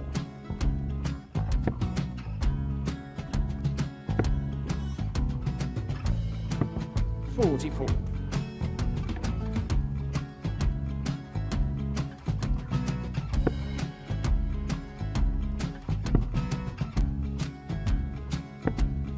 $32. Charlie required 120. Well, 120. He's got a fair, at least 2 handfuls at this. Just needs to stay 60. there. That's a good shot. Halves his score. Leaves himself on a 2 darter.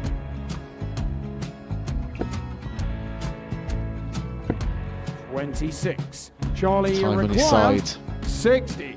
to become back-to-back singles champion.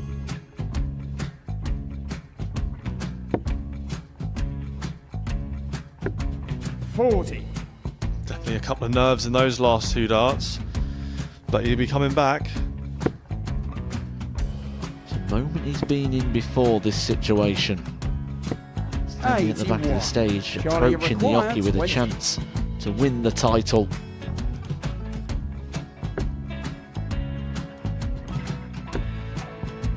He did this to win the first title, if you remember. 11. I think he's gone. Georgia I think he's gone to bust it, maybe. The first title he wanted 20. He went 6-7-7 to win it. He had a chance to replicate it again. Yeah, I get the feeling that was for a bust, and 39. on that situation there, George Scaife wasn't even 9. able to take it out going to the 18s on that switch. Yeah, I think he just panicked a bit, but he's done well to get that big one.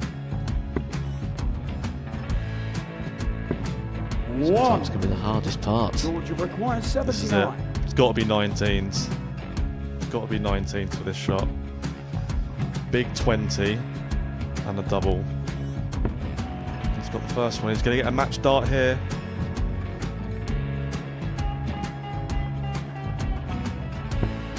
$59. Charlie Threw the entire required body into that 8. one. Just didn't want to let go of the dart.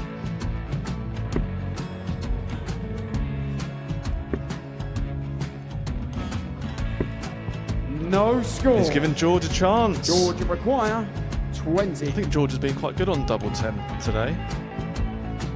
So many opportunities for Charlie Murphy. Go! Couldn't get the job it. done. Got out the match! And the Red Dragon George Modus Skate. Super Series Influencers Champion, George Skate!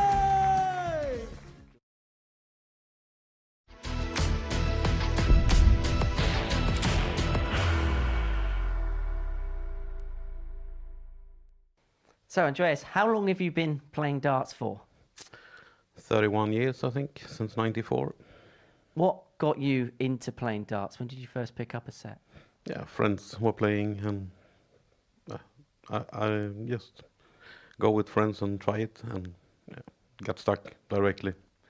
What's your biggest achievement in darts? What's your greatest ever trophy you've won?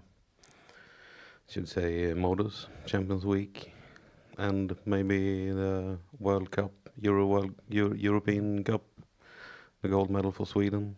Do you remember the 1-2-1 checkout against Cam Crabtree? How can I forget? It was great. The bullseye.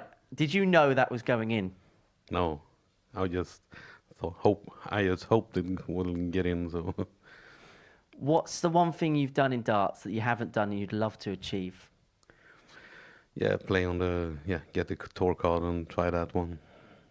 Play the best every week. Nice to get to know Andreas Harrison a little bit better. And as you can see on his shirt, Andreas Diddy Harrison, the Swedish superstar who picked up the Super Series title back in May last year, beating Cameron Crabtree by 4 legs to 3 thanks to that iconic 121 checkout. Has become one of the all-time great players here at the Live Lounge in Portsmouth as Andreas. Robert Thornton, one of the all-time greats who have ever thrown a dart, but this hasn't always been the happiest of hunting grounds for him. Just the one title, which came last time out at Double Trouble 2. He's hoping to double up on his tally here, and then we'll be hoping for his first crack at a normal week in a series in 2025 before too long. Haven't seen him yet in the main series. I'm sure he will before too long. And we will see Andreas Harrison, the Series 7 champion, before too long. He is due to play in the upcoming weeks here at the Live Lounge in Portsmouth, and both players will persevere on double top to kickstart their legs. Thornton getting so with his first visit. 80.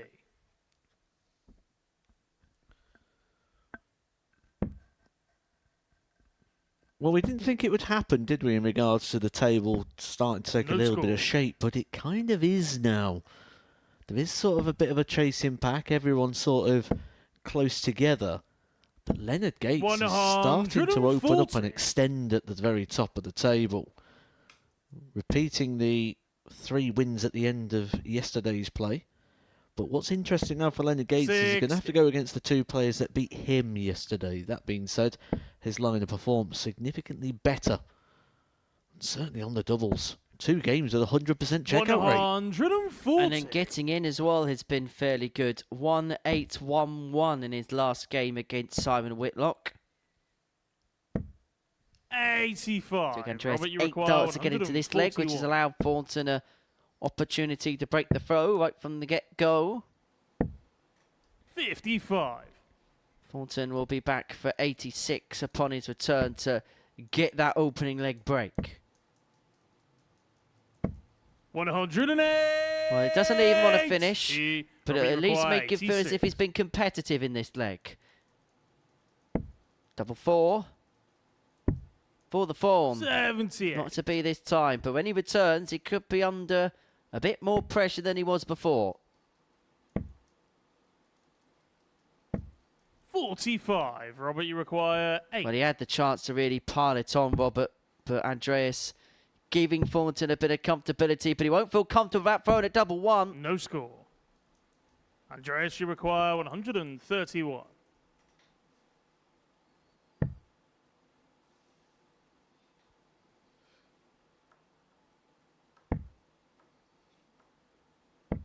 $95. Robert, you require 8.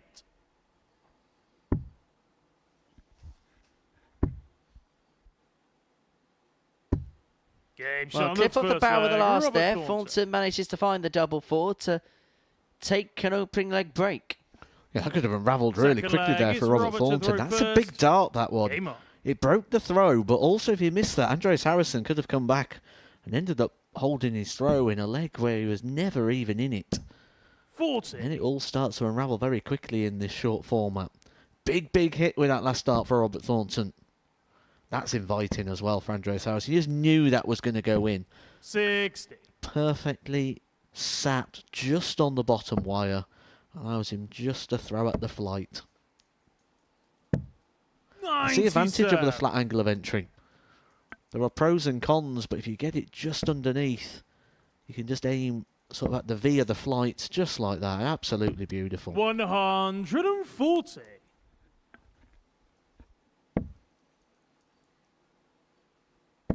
Is Andreas Harrison in that bracket of greatest ever players to have played here based on 100. performance?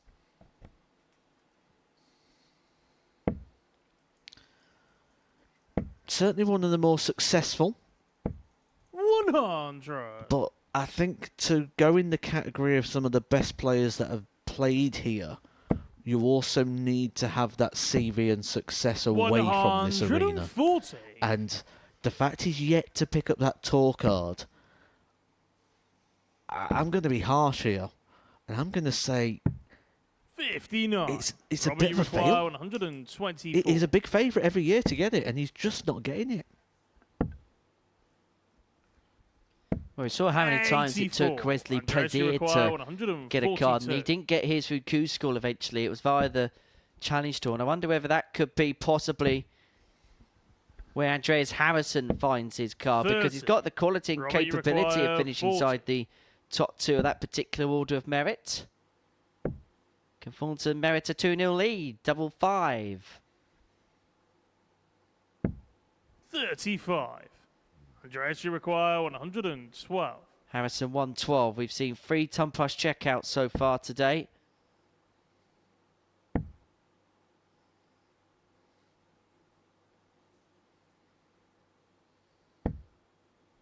$40. Robert, you require 5. So Thornton looks at double 2.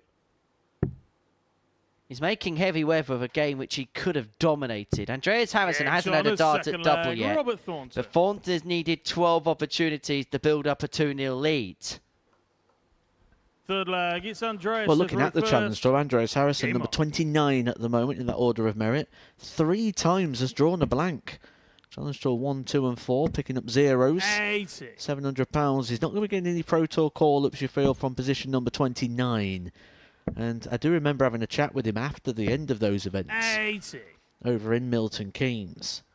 And dare I say, I almost had a bit of a telling off, shall we say, to the 140. mindset of Andreas Harrison on that appearance, because one of these players that sort of 100. talks quite negatively and quite hopeful about their prospects, despite the ability he's got.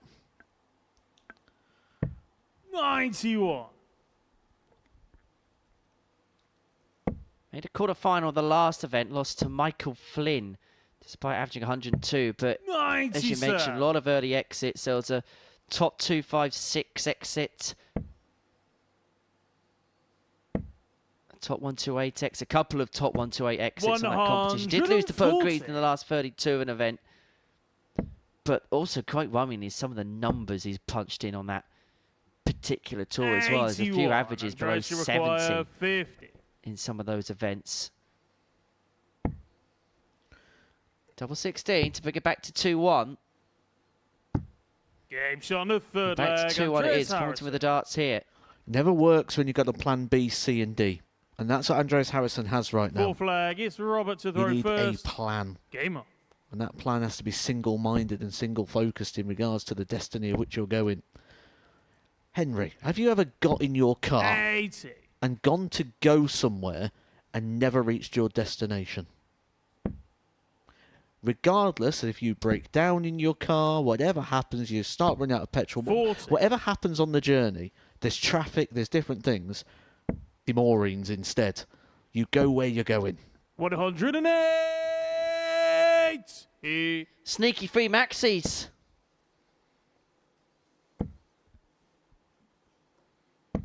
$60. I do think Andreas is at the stage of his career where time may well be against him too. 48 years of age.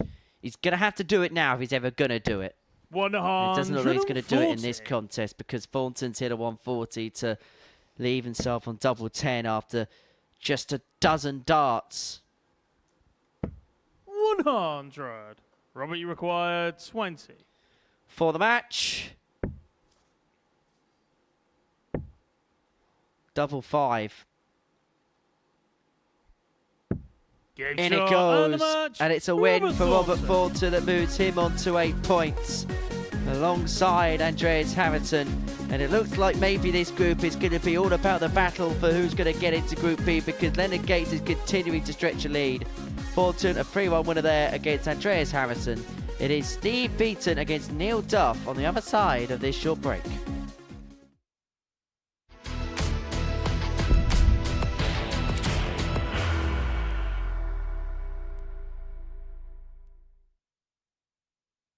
Are you ready to lift that trophy, Darius? Yes. Let's do it then. Ladies and gentlemen, your Modus Super Series 9 champion is Lucky D, Darius Labanowski!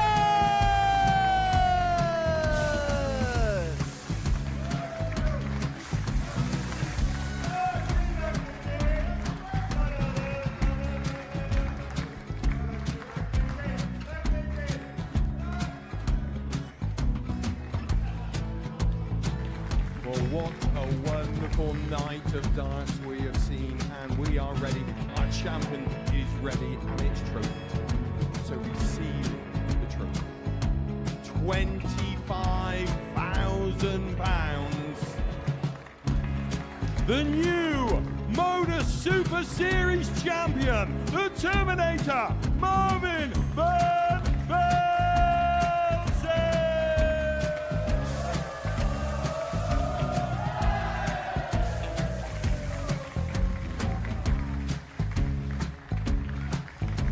And one more time, the 8th Modus Super Series champion, the Terminator, Marvin Van Velzen.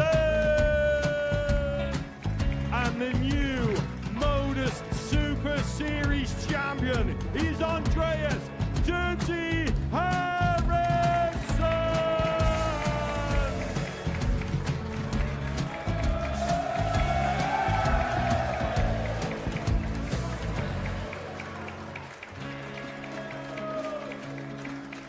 And one more time, the 7th Modus Super Series champion. Give it up for Andreas Dirty Harrison! The moment we've all been waiting for. Would you please show your appreciation for your Series 6 Modus Super Series champion, Scott Taylor!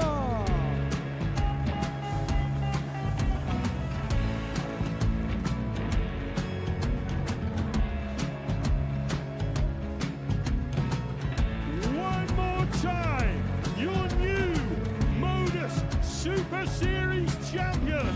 He is Chucky. He is Jim McEwen. Ladies and gentlemen, your Modus Super Series champion, retaining his title, the Nuke, Luke Whitlock!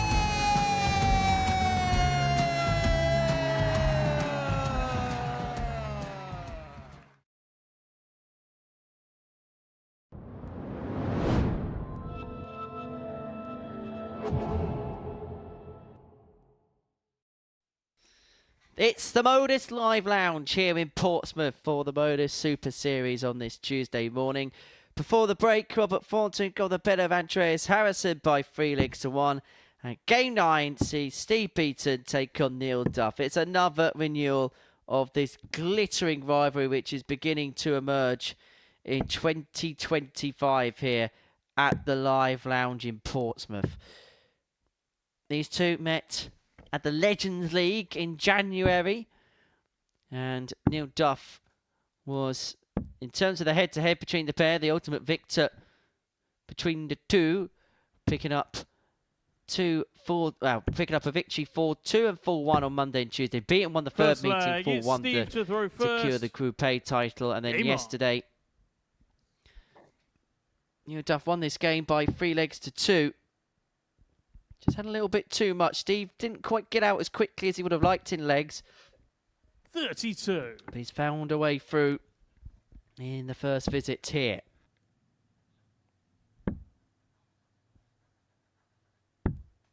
No score.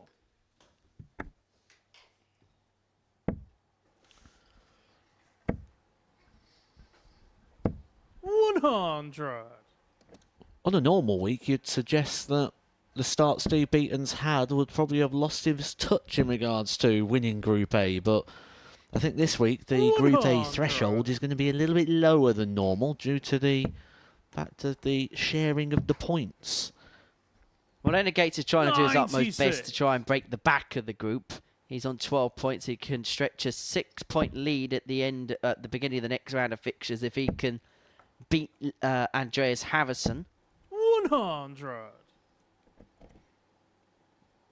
You feel like over the next 4 fixtures we'll find out whether we've got a really tight race on or whether Leonard Gates could just begin to spring clear of everybody else. His last 2 games, incidentally, Gates, is against Harrison and Thornton, the 2 players that are on 8 points, the 2 closest challengers to him. So he really could break the back of proceedings if he was to win those particular matches. 133. But Beaton, with 2 decent scores back-to-back, has left himself on tops to take the opening leg of throw. But Neil Duff's going to be there, and he's going to be on hand to apply pressure if he cannot convert. 40. Game shot on the first leg, Steve Beaton. What do you mean if when it involves Steve Beaton? It was inevitable. Second leg, it's Neil to throw first. Game on.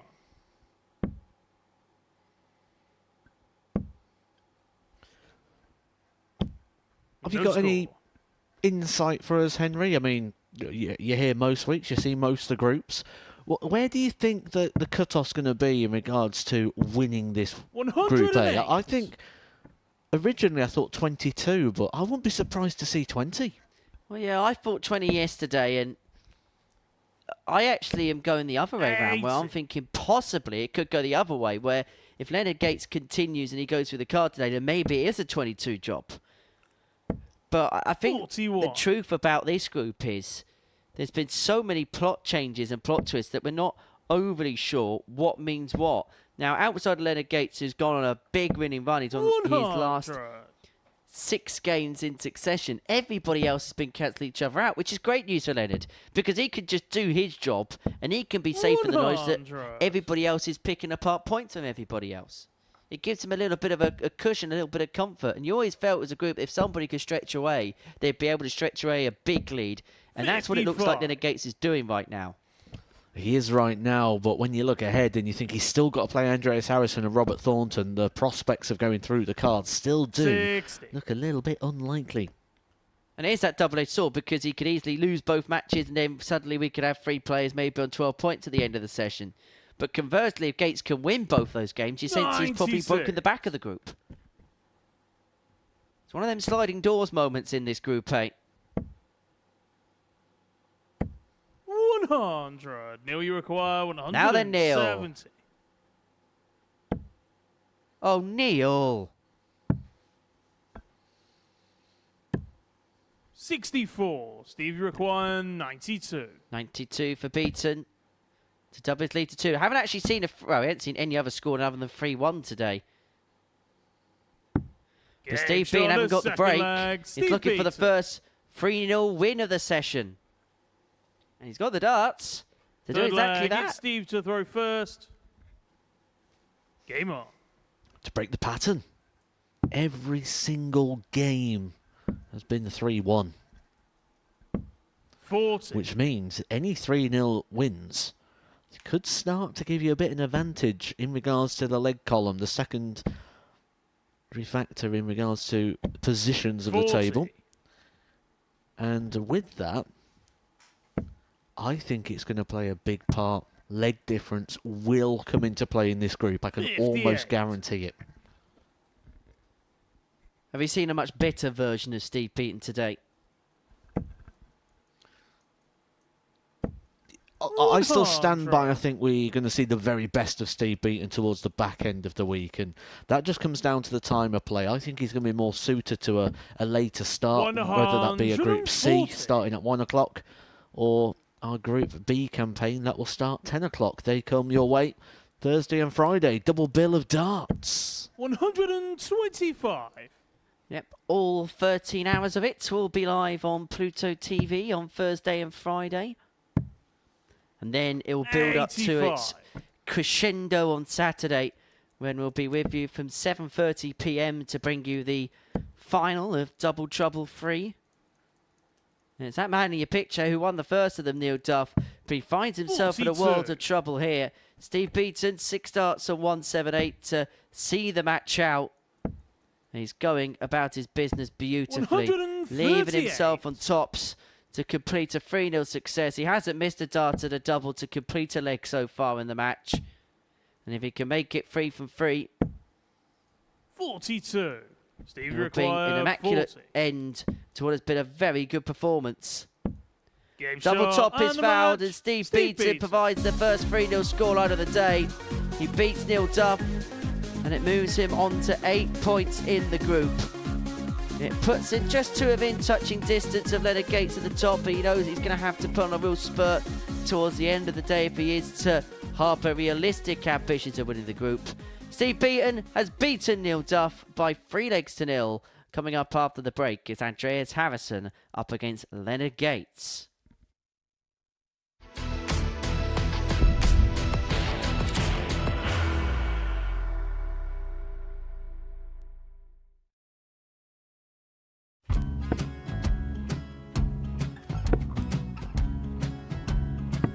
$54. Charlie McGuire, 164.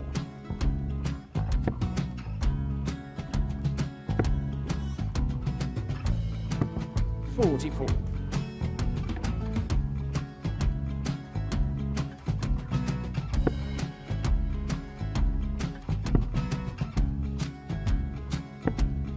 $32. Charlie required 120. Well, 120. He's got a fair, at least 2 handfuls of this. Just needs to stay 60. there. That's a good shot. Halves his score, leaves himself on a 2-darter.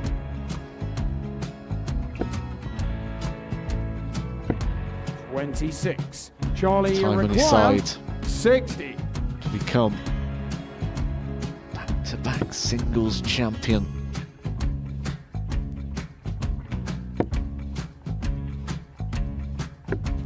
$40. Definitely a couple of nerves in those last 2 darts, but he'll be coming back. It's a moment he's been in before this situation. Standing at the back of the stage, Charlie approaching the required hockey with 20. a chance to win the title.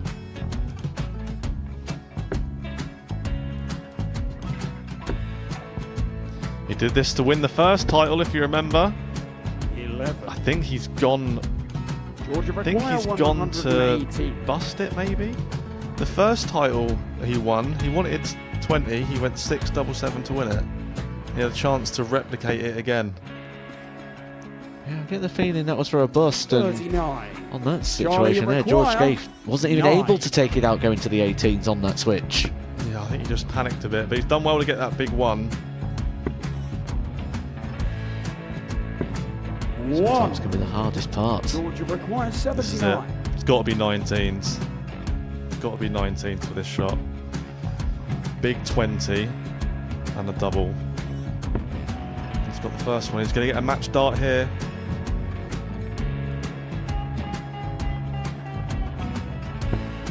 $59.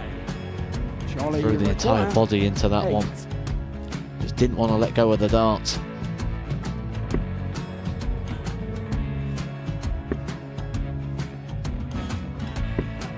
No score. He's given George a chance. Georgia require 20. I think George has been quite good on double 10 today. So many opportunities for Charlie Murphy. Couldn't get the job done. Showdown the match! And the Red Dragon George Modus Skate. Super Series Influencers Champion, George Skate!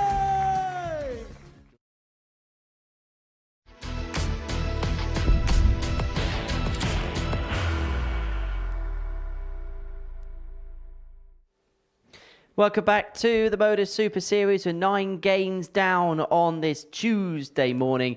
And before the break, we saw Steve Beaton get the better of Neil Duff by 3-0. It's Leonard Gates that leads the way in terms of the group. He is on 12 points after 8 matches played for every player. He has a 4-point gap from 3 players, Andreas Harrison, Robert Thornton and Steve Beaton all on 8. Simon Whitlock and Neil Duff are the bottom 2 in the table, having only picked up 6 points from their opening 8 games. Primetime Matthew Edgar has been watching all of the darts in the commentary box. Now, let's begin with Leonard Gates, top of the table, 12 points to his name, 6 wins on the spin, but maybe not as glittering as the end of yesterday in terms of his performances. I think that's only if you look purely at the averages, and they'll be affected by just the odd leg where he struggles to get in. He took 16 darts in one leg to get in, and in another match he took 7. They decimate the averages when you're playing in this format. It just makes sort of a good leg. Even if you go out in 15 darts from that point, it turns it into 21. So if you're looking at that purely, yes, we can say it's not been as high. But once he's in, it's been amazing, and his finishing's been superb. Twice been 100%, and he's 50% in the game that he wasn't 100% in. And the scoring power in between. Leonard Gates has looked brilliant right now, and he's found something that other people haven't: consistency. In terms of the group, is he beginning to make that move now, beginning to make that kick away from the rest of the pack? He has already. He's made that move. He's made the kick. He's got that gap. Now can he keep it? That's the thing. And I don't think you're going to get a situation you're going to extend sort of 8 points clears, maybe not even 6 points clear at the end of a cycle of fixtures. So this is probably as good as... Now he's just got to try and resist the challenges and resist the moves. The problem he's got is Robert Thornton and Andreas Harrison, the 2 players behind him in the table, are the 2 players he's got to play, and he's got to concede the throw to Andreas Harrison as well. So we could see that lead just get clawed in a little bit, but he's looking good for being top at the end of the day. Andreas Harrison is in second position of the group. He's only picked up the 1 win today. What would be your assessment of the way that he's played so far? I mean, his second place is on 8 points. It shows you what this group's like, you know, and he's been okay, hasn't he? I think that's been the assessment for everybody, and that's why we said Leonard Gates, the thing he's found is consistency, because I think the double start format does make it harder to be consistent, because you can't just sort of get your head down and go through the motions and the patterns of play that we do as a player. You've got to then start moving around the board. There's more switching involved. If you think about how many times a player moves away from the treble 20, and how many darts they spend and how much of a percentage of the darts they throw at that target, it's the majority. And then now we're throwing at doubles, we're moving around. If you're missing, you're switching. Some people moving over to the treble 19 before going to the 20s. So it does get you moving around. We get to see who's got that board mastery, and a couple of people maybe just not finding that consistency. I'll say a couple of people, everyone but Gates. Steve Beaton's a better version of himself today compared to yesterday, isn't he? Playing a little bit more like the favourite. He is the favourite to win the week. He was the favourite to win this group. Right now, it doesn't look like he's going to go and win the group, but he can certainly turn this around. Steve Beaton could go on a run where he does go and win all of his games from here. That being said, I don't think it's going to happen. I think the group's too tight for somebody to run away with it, but Steve Beaton is someone who's certainly got the proven quality. Robert Thornton won his last game, but slow start, would that be fair to say? Yeah, I mean, Robert Thornton, the one place he's not having a slow start is at the starter legs. He's finding that tops. And when that's not working, he's switching over to the double 18 with success. Now, when you've got a clear strategy, a clear favourite, you need that to be working for you, top. So I'd be double 16 myself. And when it's not working for you, you can panic. If you're missing it at the start leg, am I going to go out on that? Am I going to miss it at the end? I'm missing my favourite target. How am I going to do when I've got to start moving around the board? So having a favourite is a strength while ever it's working. And it's working for him today, and he'll always feel he's got an opportunity. So that is today's action here at the Live Lounge in Portsmouth, but it's a blockbuster week here at the Modus Super Series. This is what's to come Later on Thursday and Friday, Group B sees Ross Montgomery play for the first time since winning the World Seniors Championship a few weeks ago. Steve West and Ted Evans, who came so close to winning the title last time, are in the lineup. Keegan Brown is looking to do a Mason and win a week here as a commentator at the Super Series. Adrian Cray and Mark Dubridge are also in it. I want to talk about Ross Montgomery because it's the first time we're going to see him here since winning the World Seniors Championship. First time he would play here since picking up the star on his shirt. How do you think he's going to get along, and how do you think he's going to deal with that extra pressure that's going to be attached to him now he's won that title? I don't think he cares anything for that sort of build-up or environment. Ross Montgomery just does his own thing. He's been around the game long enough. You know, yes, it's a big title, but I don't think it's going to affect him in any way. He's just going to come here and be himself. Steve West has done a lot in this building, but he's never played in a specials week before. 5-time a weekly winner here. What do you expect to see from him? He's actually moved house this week, Steve, and I believe he's watching now, so be careful. I expect Steve to really relish this opportunity. We saw him go to Q School this year, didn't we? And when he went to Q School, he said he wants to see where his game is. Well, what we've done here for him is quite the task. We've managed to assemble pretty much the best players in the world right now without a tour card, put them under Ron Ruth. He's coming in Group B, so he's going to get the best 2 players that don't qualify out of this group as well. He's going to be put to the test, and that's what he wanted. He wanted to be tested to see where he is, so let's see how he gets on. Keegan Brown, in terms of him, he dropped off the Pro Tour at the end of 2024. We know he has had injury problems. Don't quite know where he is in terms of that at this present moment in time, but what do you expect to see from him here? Because he must be the type of player that looks at this and thinks, I should be getting some kind of success. Yeah, when he lost his tour card the first time, he came here for a night out, didn't he, on a Saturday to sample it and see what it was like. And from that moment, he was like, well, I kind of really want my card, because you're aware that the level here, it's not too much different from places on the tour. No, it's not matching the top 32 on the tour, but I don't see too much of a difference here at all from players around the mid-range of that tour, certainly towards the bottom end of the tour.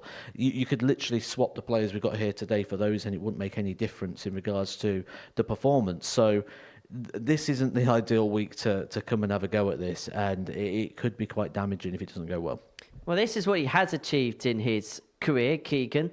Tour card holder for 12 years, of course, the former World Youth Champion, twice a Pro Tour title winner. He's reached 2 quarterfinals in Premier events, played in 8 World Championships. And would you have ever said working with me would be one of your career highlights, Matt? I wouldn't have said it, and I still wouldn't now. In terms of what Keegan's achieved in his career, such a great player coming through. Would a lot of people say that maybe he's underachieved a little bit? Maybe on the transition from youth darts to sort of mainstream, like senior darts.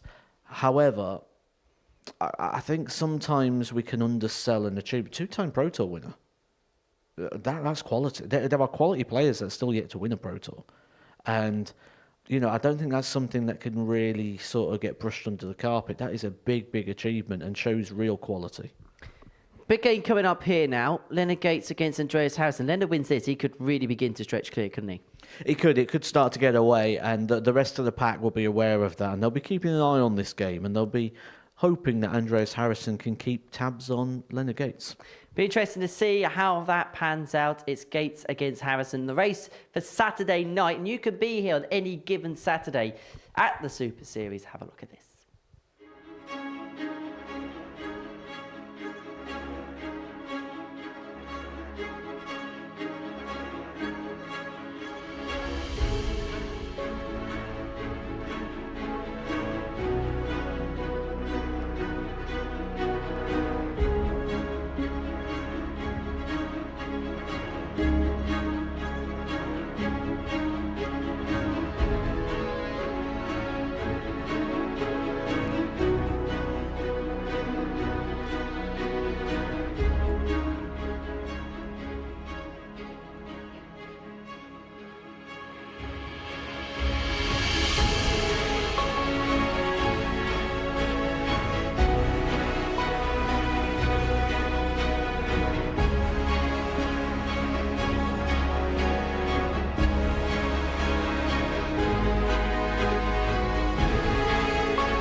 Well, there's going to be some big names through. That's a cast iron guarantee to this Saturday at Double Trouble 3.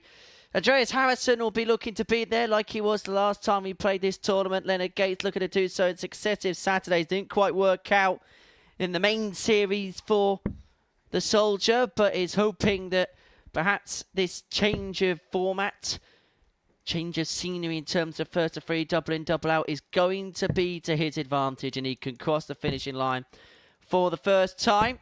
He's lost in 2 finals previously here, his Leonard Gates, to Owen Bates and Chaz Barstow, respectively. First All the leg, action it's being Andreas to throw officiated first. by a man of world-class esteem in Jack Garwood. And we're in world-class company here in the commentary box because Matthew Edgar is with us for the remainder 60. of the afternoon session. Big game this one, and if he can win this one, he'll feel like he's got a bit of a cushion to protect. Yeah, absolutely. I mean, he probably feels like he's got a cushion to protect now. 28. If he wins this game, he'll feel like he's got 1 foot through the door because we've seen the sort of scattering of points and results. This is a big, big game now in the 45. context of the direction of this group. We're getting into the business end of the group now. We've gone past the halfway point. Not just in regards of today, but in regards of this tournament, Group A. 81. And you can see already from the reactions of Leonard Gates that maybe he's very aware of this as well. But what we also need to be aware of is this is one of the games 100. that Leonard Gates lost yesterday, despite the fact he had the throw on that occasion. He lost this game and he lost his opener to Robert Thornton. Since then, it's been on a run and a chain of 6 wins. Andreas Harrison looking to break the chain. Interestingly, right, Leonard moving across the hockey, taking a bit of 47. time, but Andreas just in the background, just nodding his head, nodding along, just got his little pre-throw routine. You feel like his game is all about sheer focus, isn't it? 100. Fairly laissez-faire about practice and things like that, but when he's on the board, he has this, you can see it again, just nodding 45. along in the background, just chuntering to himself where he feels like he's got to do.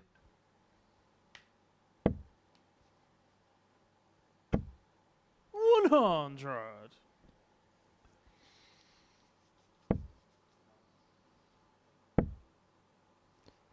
Andreas Harrison needed to come out and lay it Andreas, you down. require 96. And he is.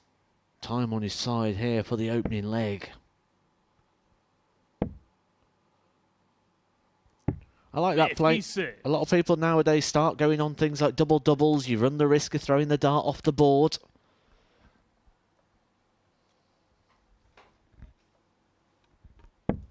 Measured and controlled from Andreas, who looks at double top to take the opening leg of the match. 60. Andreas, you require 40. Double 10. Decision to make here. Doesn't have to go for double 5. May look at splitting this and hit 2. Or he could bust. He's got options. No score. And it's the bust option he decides to elect. In that play, double 5 was the wrong decision. Yeah, he took a moment, didn't he? He's looked at the board. That's something that's changing in the game as well. In the past, people would just plough on and be persistent. 123. Andreas, you require 40.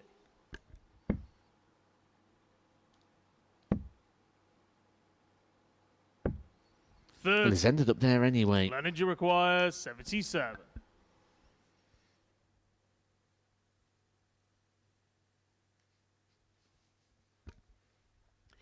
$77 for Gates. 18. Tops. Game 1-0 Gates. He has nicked that Leonard leg Gates. off of Andreas. 5 darts missed for the Swede to finish the leg off, and he has been duly punished. Second leg, it's Leonard to throw first. He's had 9 darts from 96 there, Andreas Harrison, hasn't he? And Leonard Gates has just said, thank you very much. That's the breaker throw he needed as well. Well, the double 14's got with the second dart. 88. And it looks as if he really has got his MO set. That the first one misses, he's going somewhere else now. Tots found for Andreas for the first dart. It's ironic when you consider that how many darts he had at that particular target, which he then missed to win the previous leg. Comes back to start the leg off, and he hits it first time of asking. 100.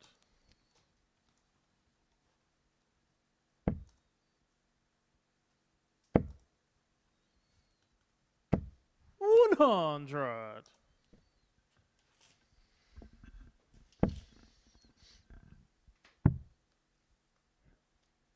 First European Tour event 93. of the year takes place at the weekend in Belgium. The Flanders Darts Trophy. Andreas had some fun, didn't he, on the Euro 140. Tour last year? It was interesting. He was saying that he wants his form on the PDC Nordic and Baltic Tour to be so good that he can qualify for more things like the Euro Tour, which kind of goes back to what you were 40. alluding to about Andreas in his previous match. Oh, they're amazing, those European tours now. I had the privilege of being a part of one at the back end of last year. I'll be a part of some more this year as well. 93.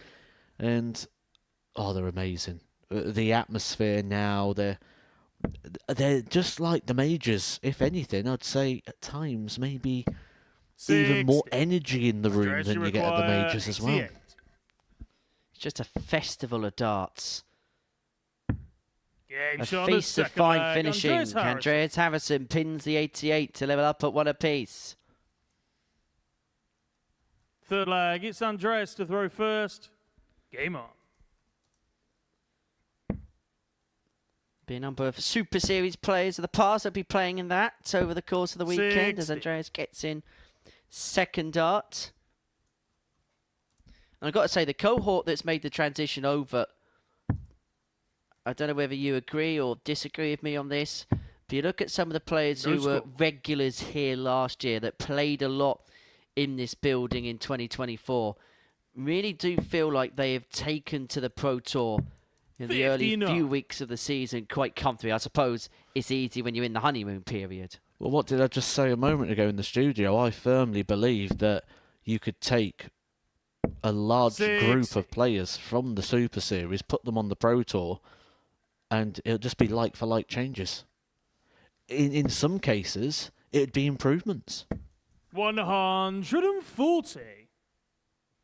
How many years did Darryl Pilgrim have to persevere before eventually getting his card? 100. And I'm going to make a prediction for 2025. I reckon one of that cohort may well at least make a final, possibly win one of those titles. So I think that's the quality that has been added to the tour this year. People that could go on and win. Yeah, 100%. 140. But time Jersey again for requires Andreas Harrison, the 62. same situation as before.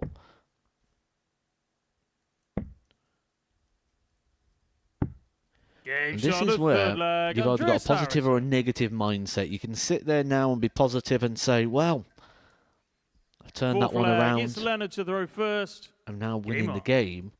Or that little devil on the shoulder. It's the angel devil scenario who sits on your shoulder saying, 45. should be over by now. You should have won. Should have been 3-0. Should have been off the stage. Should have been backstage enjoying a nice glass of lemonade with some ice in it. Thinking about the next 100. round.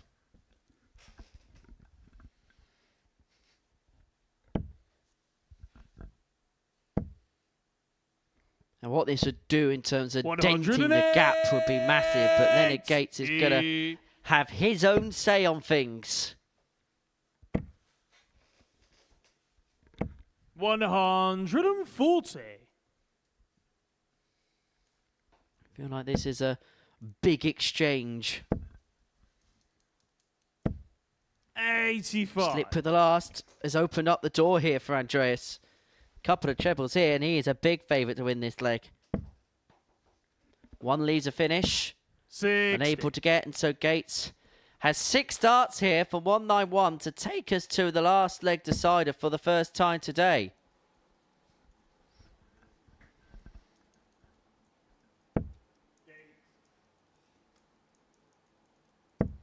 $66.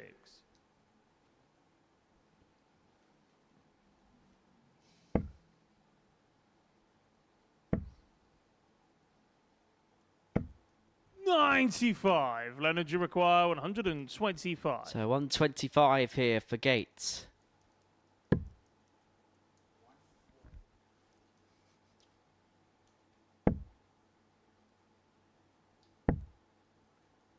33. Andreas, you require So Harrison 106 to win it. And it will reduce the gap at the top of the table in half to 2 points. Double top would have been 66. some way to have won the Leonard, contest. you require 92. May start on the ball, may go aggressive. Options. Aggressive. And Gates on the successful. fourth flag. Leonard Gates. Nice clean finish there for Leonard Gates. Pushes this to our first deciding leg of the Fifth day. and final leg. It's Andreas to throw first. Game on.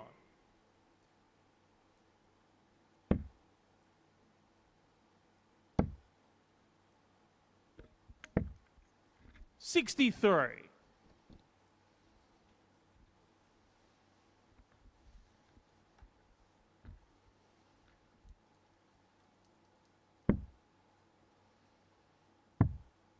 Big dart.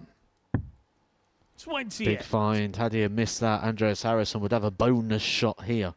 He's got a bit of a bonus in regards to the scoreboard off the opening exchanges, and he's got the advantage of throwing first, which makes you feel Leonard Gates is either going to have to hope for more mistakes like in leg one, or he's going to have to find his second maximum of this game.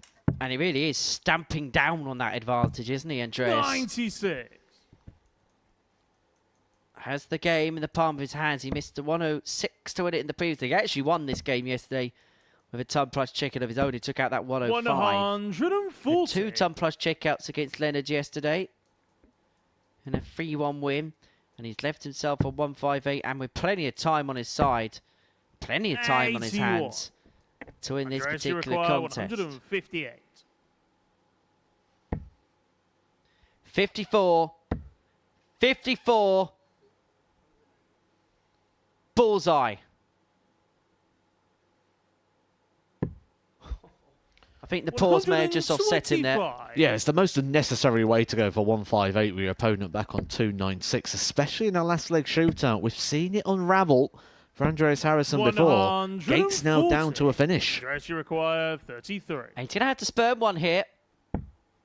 It's double 16.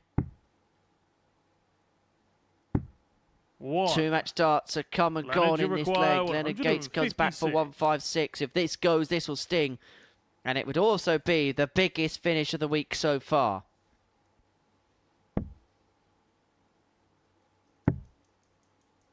So Harrison, 84. double 16 Andreas, for you 3-2 require victory. 32. It would reduce the gap back down to 2 points. It would mean there'd be a race rather than a possession. 16. But he's now missed Leonard, you 5 darts require in this, 72. 6 darts in this leg if you include the bullseye. 7 all told. Gates back for 72 to win a game which you'd say he has no right to. But if he does, he's stretching clear again. It'd be a 6-point gap between him and Harrison. How fine the margins can be. 32. Andreas, you require Bends the wire. 16. And Harrison's got one final reprieve. And this time he takes it. Match, Andreas Harrison. Andreas Harrison reduces the gap back down to 2 points in the race to win Group A. He beats Leonard Gates by 3 legs to 2. For Harrison, a beaming smile on his face because he knows he's still in play despite all those missed darts at double to win the match. Coming up next, it's Simon Whitlock up against Steve Beaton.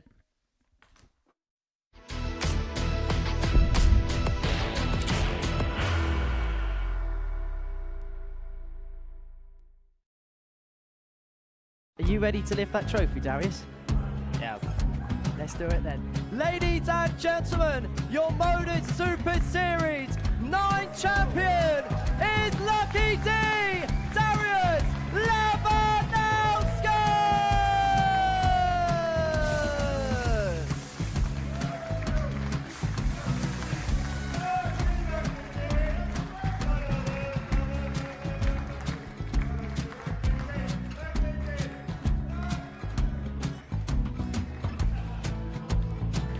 Well, what a wonderful night of darts we have seen, and we are ready. Our champion is ready, and it's trophy. So receive the trophy. £25,000.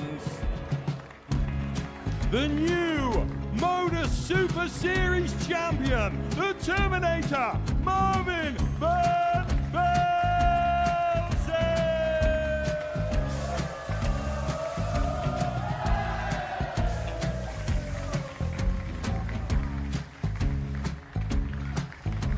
And one more time, the 8th Modus Super Series champion, the Terminator, Marvin Van Velzen.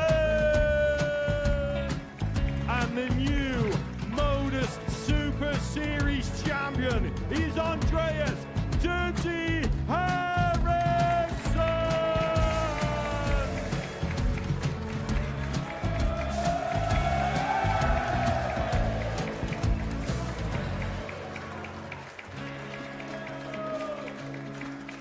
And one more time, the 7th Modus Super Series champion.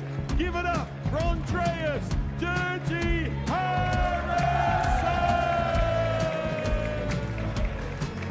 The moment we've all been waiting for.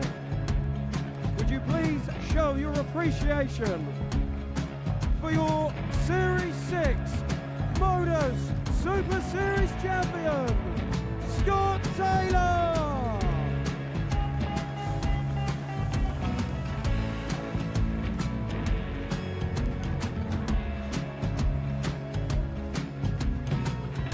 One more time, your new Modus Super Series champion.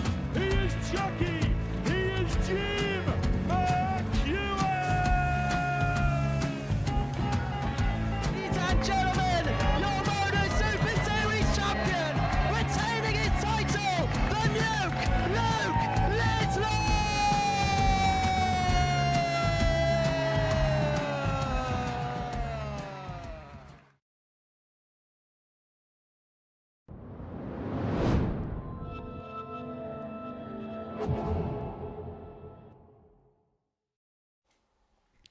Welcome back to the Modus Super Series. Before the break, Andreas Harrison got the better of Leonard Gates by 3-2. The first game in this session that's gone all the way to a last leg decider. Next up for us, it is Simon Whitlock and Steve Beaton that go toe-to-toe on the fabled live lounge stage. So, both of these players begin this game now adrift of Leonard Gates. Steve Beaton on 8 points, Simon Whitlock on 6. Although if Beaton can win this game, he can begin to really make a surge towards the line, because he can move on to 10. He'd be a couple behind Gates. And if he can win his last two, he'd be on 12. And so the worst case scenario is it would be a couple of points off Leonard First Gates leg, going it's into Simon to throw first. Wednesday's action. Game on. So it's Whitlock to get us underway, and you feel like, Matt, he needs a result here.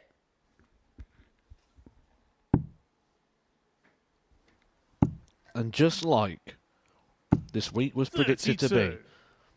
a horrible situation to be in, because you need a result, you got to play Steve Beaton. This isn't a standard week where you go, oh, I need a result, but luckily enough I'm drawing an ADC debutant here who's got through his local qualifier and might be able to pick some points up there. No, you're playing a former world champion.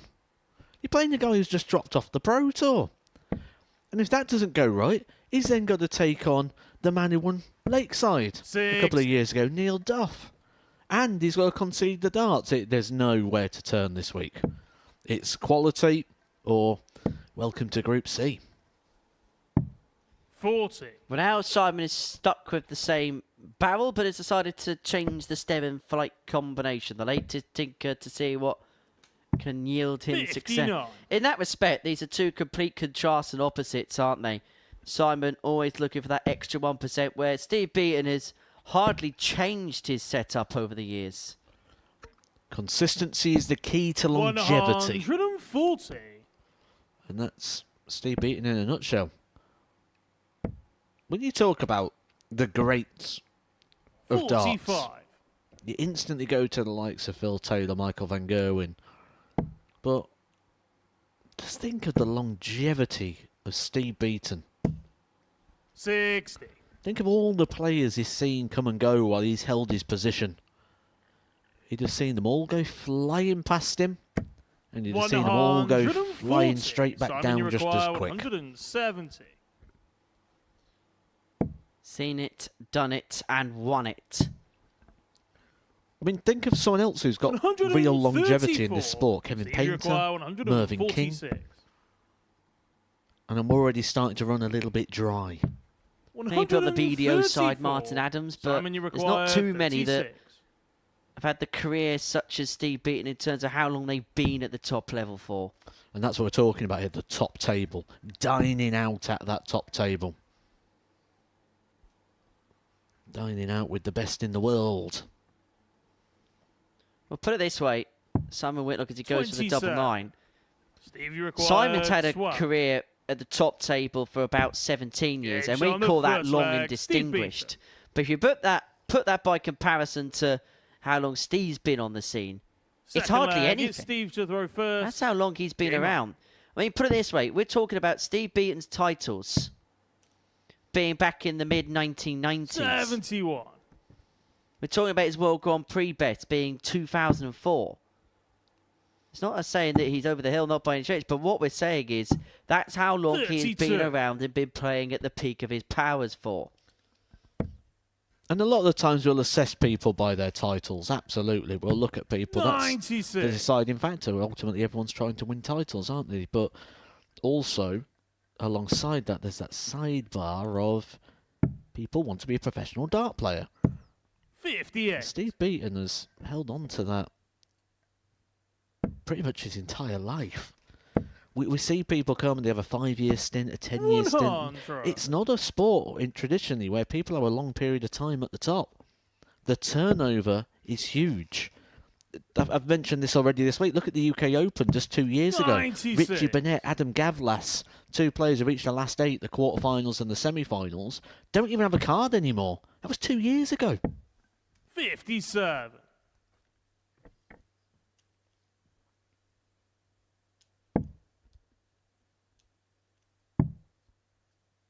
Darts changes very, very quickly. And that's why people like Simon, who for so long had been a mainstay, suddenly drop off. Mervyn King we're going to see here.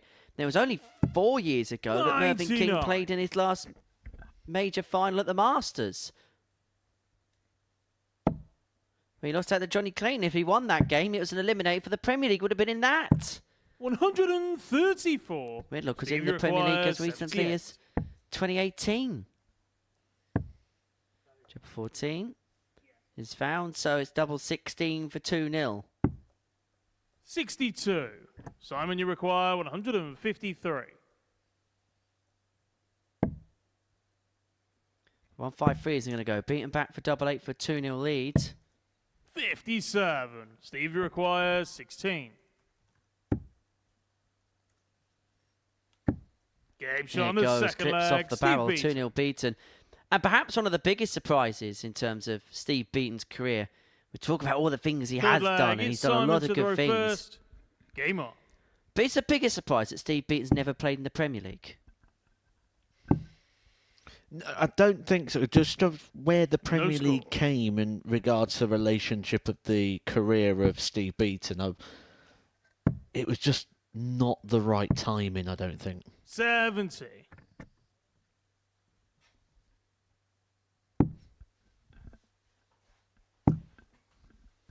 Surely has to shuffle across. Does so. 30. Finds the double. 15. But the difference is in this game is Steve's getting all heat first or second dart. Whitlock's needing a few attempts to get started in legs. 39. And that's part of the reason why he has been able to muster up a couple of legs advantage in this match. 96.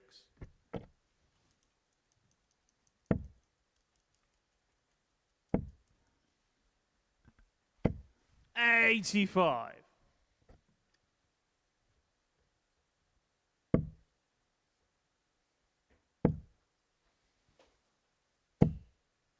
121.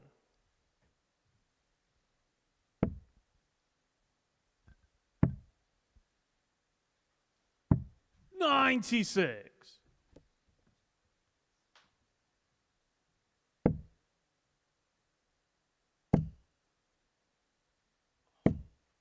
83.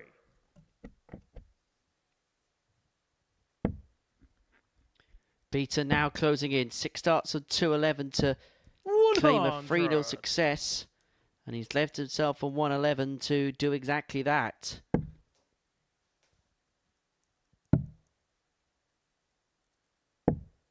$95. Steve, you require 111. Aye, aye, aye. Aye, aye, aye. No, no, 71. no. Simon, you require 76. A saver, a skin saver. Just a 1 dart, double 18 to extend the game. He finds it. On the third leg. Big Simon moment there for Simon Whitlock. That could just reinstall the faith a little bit for him. 4th leg. Where It's he's Steve to throw searching first. for answers. He has the darts to win this match still, Steve Beaton. He's got that kind of insurance policy. 36. Gets off the last dart.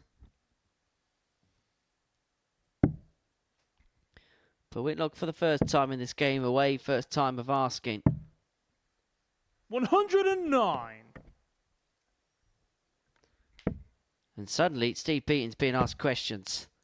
And suddenly the big hits were just beginning to desert him up until that final find of the treble 19.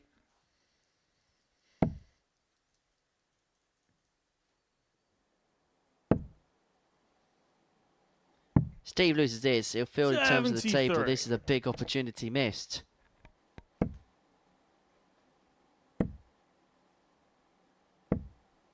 $100.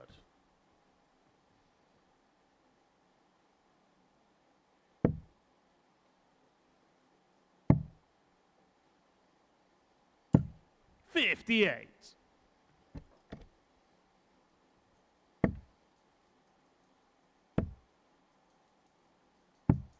$82.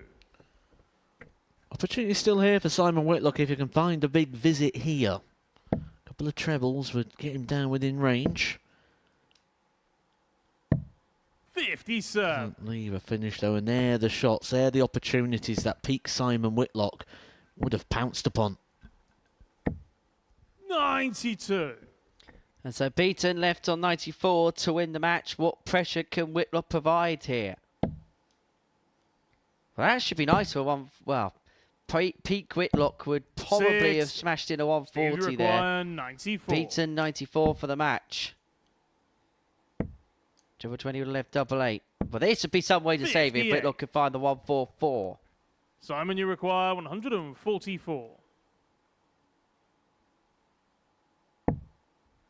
And for the 18s, didn't get the 18s, and that's the target area Steve Beaton's looking at to complete a 3-1 win. Double 18 for the bronze Adonis. He's got 2 succulent guides, and he follows it in for the win. Steve Beaton. And Steve Beaton moves on to 10 points in the group. He's now just a couple behind. Leonard Gates is really moving on this moving day, and he's got that smile on his face. He beat Simon Whitlock by 3 legs to 1. Robert Thornton and Neil Duff is next.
Plenty coming up on Pluto TV outside of the live darts. George Noble and Russ Braid, two of the most iconic voices in the sport, will be having a chat with one another about their career in a special programme of darts icons. Then coming up, following that, we'll have plenty involving Phil Taylor, involving Luke Littler. That is a special tungsten talk with him. And then next up, after the live darts is finished, Luke Humphries at the Live Lounge, the world #1, spent a day filming with us here at the Super Series. You can see him take on some challenges, speak about his career so far, and maybe what's next for the 2024 World Champion. Plenty of bonus content available on Pluto TV, which you haven't done so already. Download the app, available on your smartphone, on your smart device, and also on your smart TV. Click the Modus Super Series as one of your favoured channels, and you'll be able to watch us 24 hours a day, 7 days a week. Pluto TV, stream now, pay never. Duff and Thornton is the 4th game from home on this Tuesday. First leg. What do you expect to see from this battle, Matt? Game on.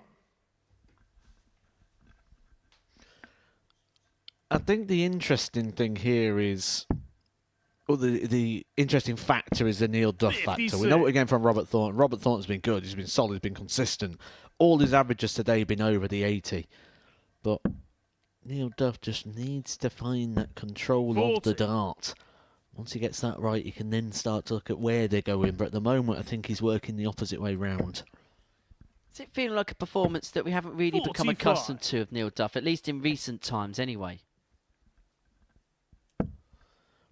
Well, maybe not so much here at the Super Series, because when he comes here, he's been absolutely superb, hasn't he, over the experiences he's had. However, I did manage to have a bit of time with Neil Duff the past couple of days. We had a bit of a chat about what life's like for Neil Duff. 84. And he's a very, very busy man right now. When we look at his sort of months, this month and next month, I think he said he was home for about 4 days. The amount of travelling 140. Different locations of which he's going to play his darts, and for various different reasons. And with that, 83. you can just get a little bit, I don't want to use the word fatigued, but maybe a bit idle would be the word. When it's just darts all the time, it becomes a blur. Well, when you come to the Super Series and you come here once every couple of months, you build up to it, you get excited for it. 140. Neil, you require 81. 81 for Neil to get the break of throw, 12 and pull. Treble 12 leaves double 13. Game Beautifully first taken, leg, excellently executed. Duff gets the break and finds himself one up. Second leg, it's Neil to the row first. Game on.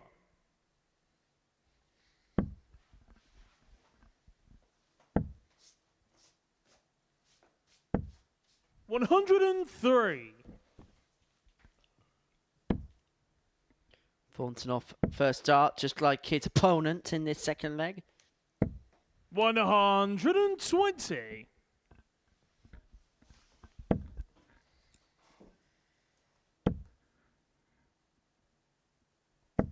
$100.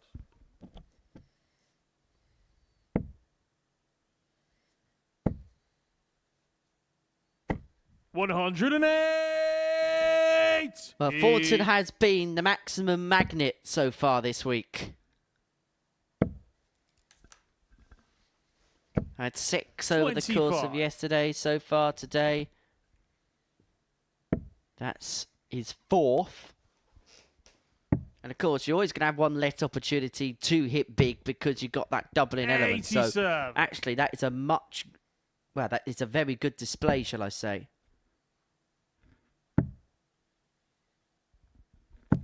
58. Robert, you require 114.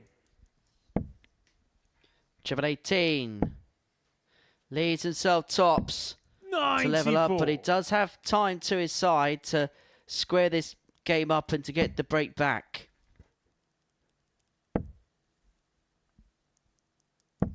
$100. Robert, you require 20. So 2 10s for Thornton. Getting closer, but he does have a nice bumper if he could just get it in off. That was what he's looking for, but it wasn't what he was able to get. 115.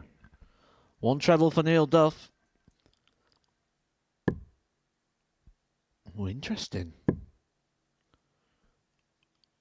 I mean, he's trying to go for the smallest target on the board there, and he ultimately finds the trouble with the last 91. dart. And Robert, you require 20. that was questionable. Game shot on his second leg, Robert Thornton.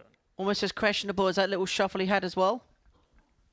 Not quite the dozer shuffle, was it? Third leg, it's Robert to throw Admittedly, just like Game Glenn on. Durant, that was done after missing an intended target. And just like Glenn Durant, he lost a leg. 16. Good work, Matt. Good work. Well, this is good work from Neil Duff. 120. Taking the early ascendancy in this leg.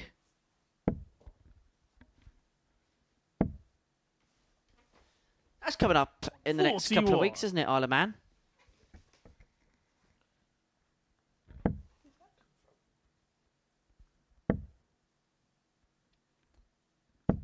83. Around about March time, that competition always takes place. We've had some weird stories involving the Isle of Man and the Super Series. Jim McEwen had to drive through the night 60. to play here on the Monday after going deep in that contest. And the year before, Neil Duff actually got stranded on the island. He was due to play in Group A, 136. but because he actually did well in that tournament, he couldn't get off the island. He had to give up his place to Chaz Barstow, 140. and he had to then play from a later group in the week.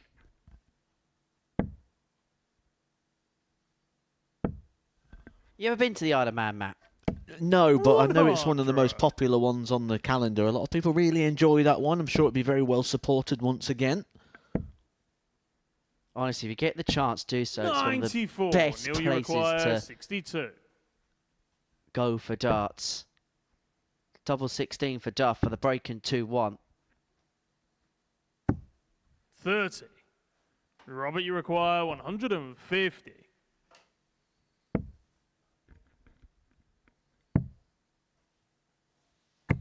$134. Well, Duff Neil, you here, require 32 for 32. 2-1 lead.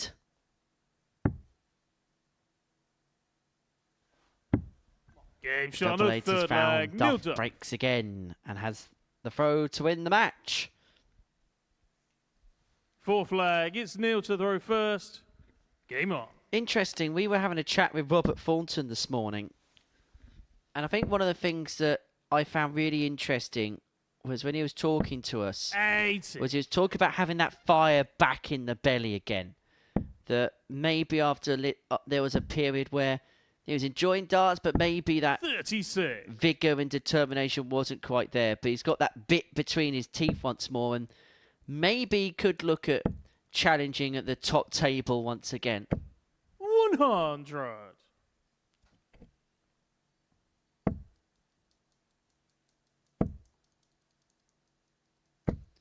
He still believes he has another big one in him.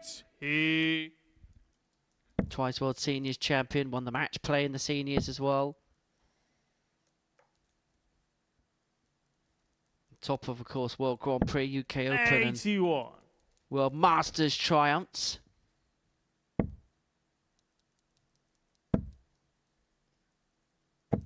$140. And he's looking to take this to a deciding leg. It'll be the second game in 3, which would have gone the distance. 140. Robert, you require 145. 145 is not on the menu, and so Duff is looking at a ton to win it. 123. Neil, you Thornton require gets it down. 100.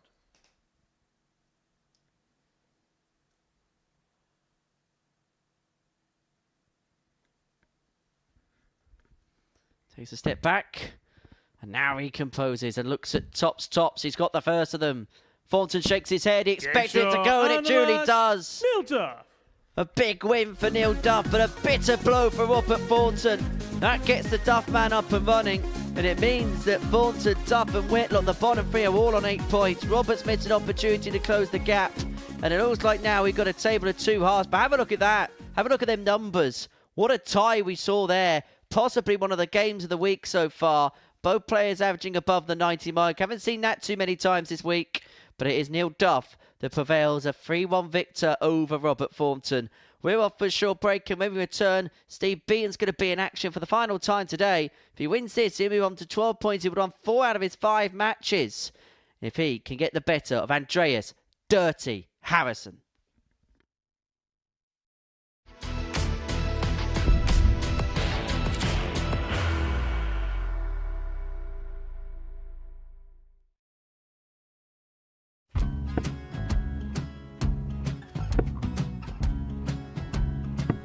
$54. Charlie McGuire, 164.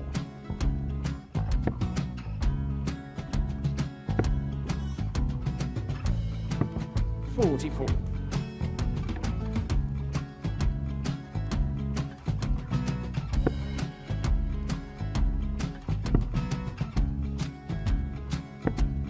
$32. Charlie required 120.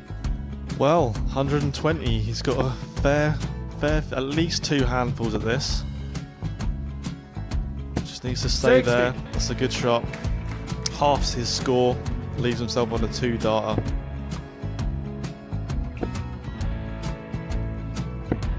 $26. Charlie Time on his required side 60. to become back-to-back singles champion.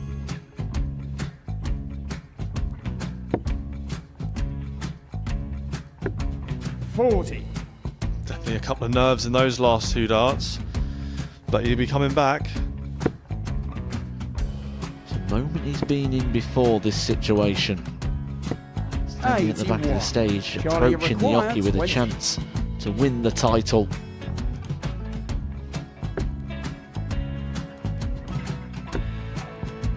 He did this to win the first title, if you remember.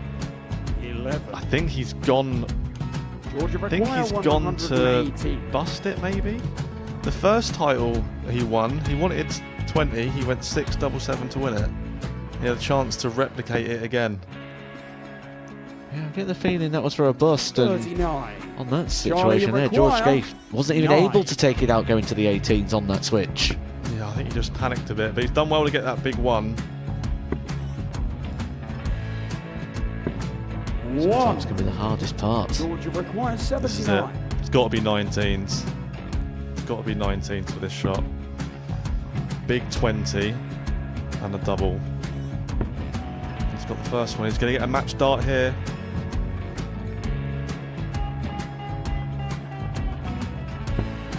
$59. Charlie Threw the entire required body into that 8. one. Just didn't want to let go of the dart.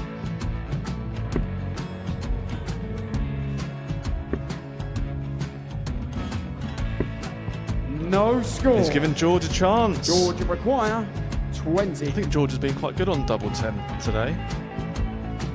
So many opportunities for Charlie Murphy. Couldn't get the job done. The match!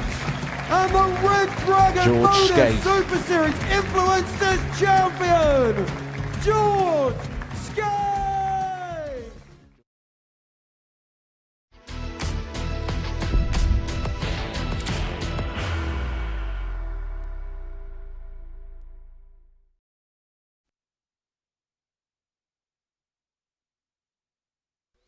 So, Neil Duff with a big victory before the break against Robert Thornton by 3 legs to 1. That means we have a really, really tight table in this Group A. Duff, a victor in that particular contest against the Thorn, and by doing so with impressive numbers, an impressive average in excess of 91, 3 from 6 in terms of his doubling, has now moved on to 8 points in the league standings. And so, what we do have is a very tight affair. Thornton and Duff on 8, Whitlock on 6, Beaton, Harrison and Gates on 10 and 12 respectively. It looks like a table of 2 halves beginning to build. And for Leonard Gates, he's hoping to stretch away a lead before the end of the session. Well, one of Andreas Harrison and Steve Beaton will end the day on 12 points. They go head-to-head in the first game of the final round of fixture. Today's been a better day for Steve Beaton, whilst for Andreas, if he can win this one, it'll be 2 days where he has managed to amass 6 points. He'll keep himself in play, but he would need some favours from Robert Thornton next up against Leonard Gates. First leg. The results have been better for Steve Beaton. The performances have been better from Steve Beaton. But what in particular, Matt, would you point your finger to as to the major improvement of Steve today? Consistency. 58. That's all it is. He's just gelling it all together because he wasn't bad yesterday. He played all right in patches. Played well. It's just that consistency, merging it all in. And, you know, you can see it in his numbers as well. 89, 91, 88. That's very good over the double start format. 140. And has moved himself up the table now into the top half.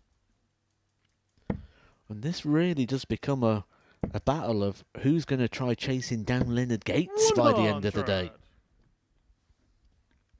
Well, he's emerged as the player to beat of everybody in this Group A. 134.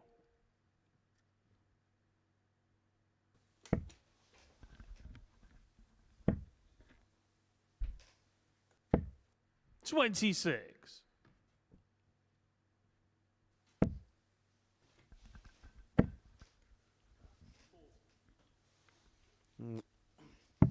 59.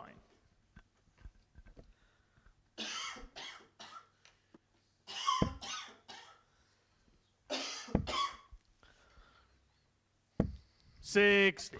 No dramas there for Steve Beaton. 110. Able just to canter through the leg. 80.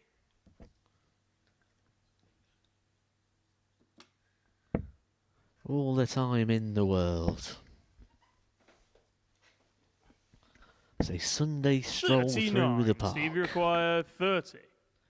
Doesn't even have to go for double Get 15, but first Steve leg. will, Steve and will Beaton. get it first dart. 16 darter, 1-0 to the bronzed Adonis. Second leg, it's Andreas to throw first. Game on. Well, it's a meeting of the bronzed Adonis and the bearded Adonis in this particular game. 120. Two of the most recognisable players. No score. In this building. Being unable to get off, Harrison does first time of asking. 125.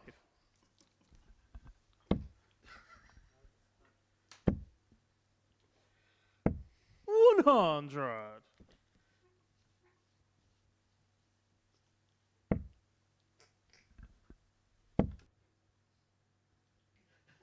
100.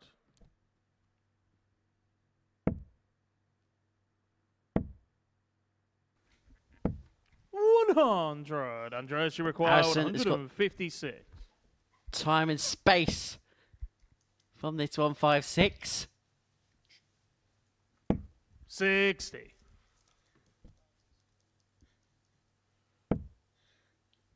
Left himself on a 2-darter after 12 to level this match up at one apiece. 58. Exactly Andreas, you like require leg one, isn't it? The 96. player who thrown first, cantering through the leg.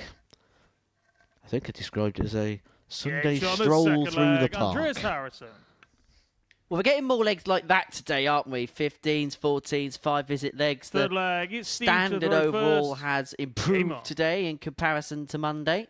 And that's what we expected, wasn't it? We expected this sort of level before a dart was thrown, and we're getting it. 89.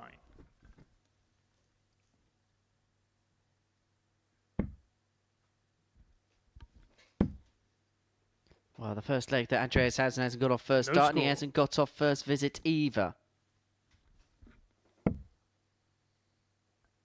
So it gives Steve a bit of wriggle room 59. in the battle of the Adonises.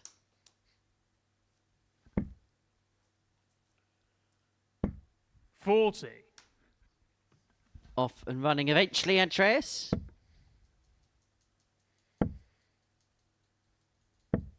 66.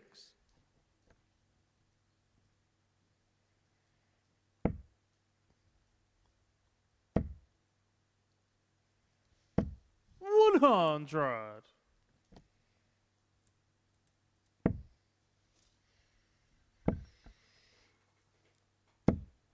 95. Well, there was a point today where we was talking about Steve Beaton starting to get a little bit cut adrift. 2 points on the bottom end of the 83. table. A couple of wins here, and if he's to complete the job against Andreas Harrison, he'd be second in the table. It just goes to show how quickly this group's going to turn around with a string of results. And as you mentioned earlier, we were not expecting Steve Beaton to be left languishing at the bottom of a table too long. And his class and his quality has really shone through today. But Andreas Harrison is posing the question. But the double sixes pin first time, Beaton 2-1 to the good.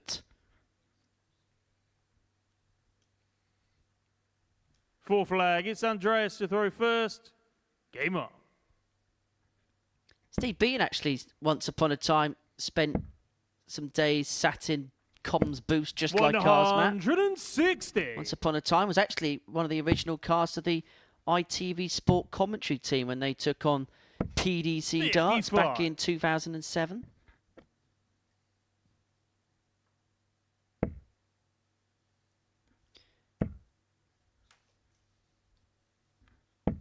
$85.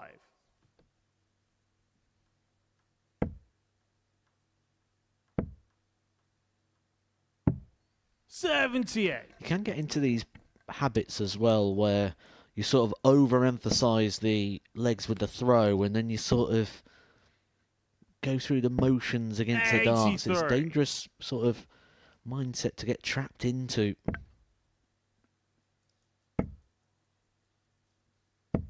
$140.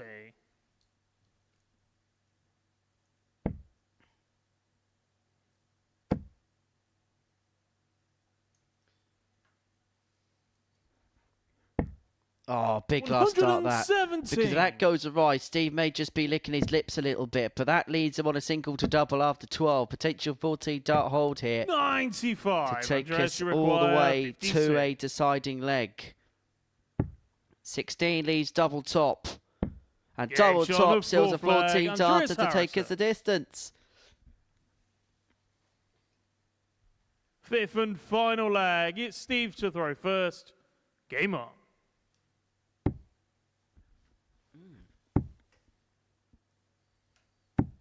No score.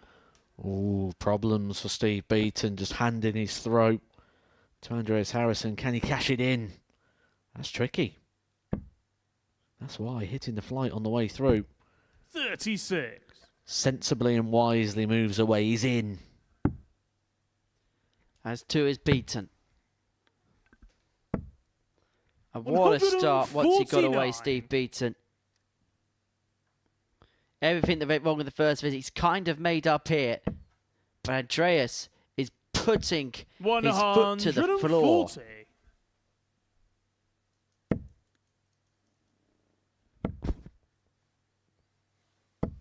95.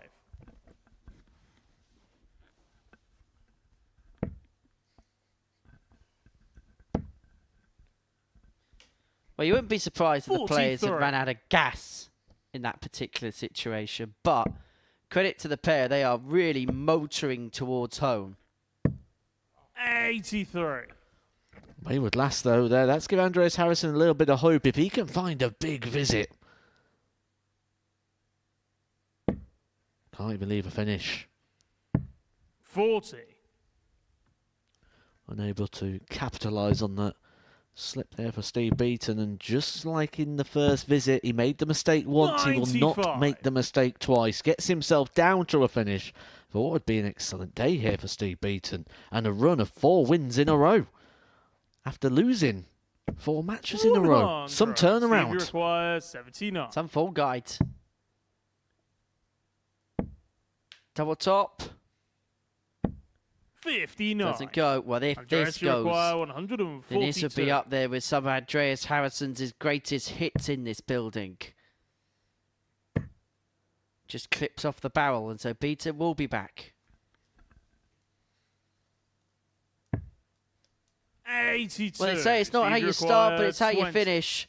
And after dropping the opener, Steve shot, Beaton and has the won match, 4 in a Steve row, and he Beaton. really is in the race now to win this Group A, and he's put a huge dent into Andreas Harrison's hopes of doing exactly that.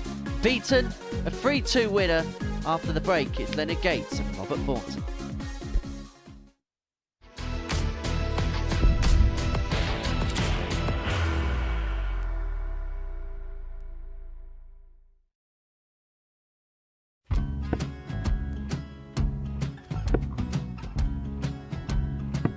$54. Charlie McGuire, 164.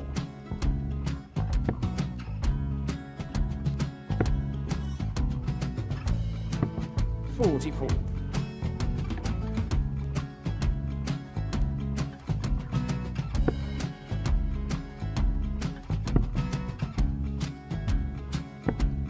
$32. Charlie McGuire, 120. Well, 120. He's got a fair, at least 2 handfuls of this. Just needs to stay 60. there. That's a good shot. Halves his score. Leaves himself on a 2-darter.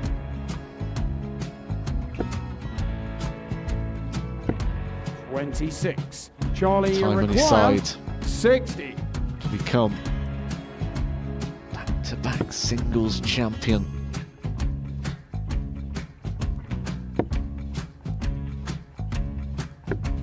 $40. Definitely a couple of nerves in those last 2 darts. But he'll be coming back. It's a moment he's been in before this situation. Standing at the back of the 81. stage, Charlie approaching the McGuire, Yoki with a 20. chance to win the title.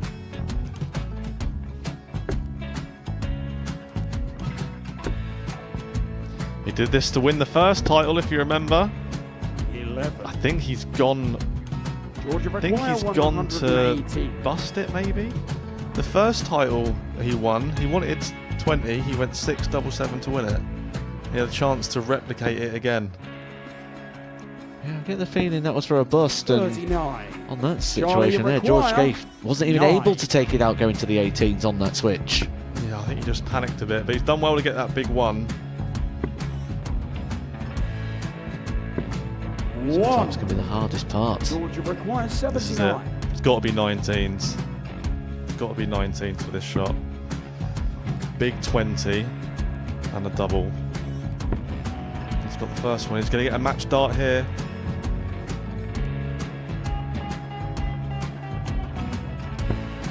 $59. Charlie Threw the entire McGuire, body into that 8. one. Just didn't want to let go of the dart.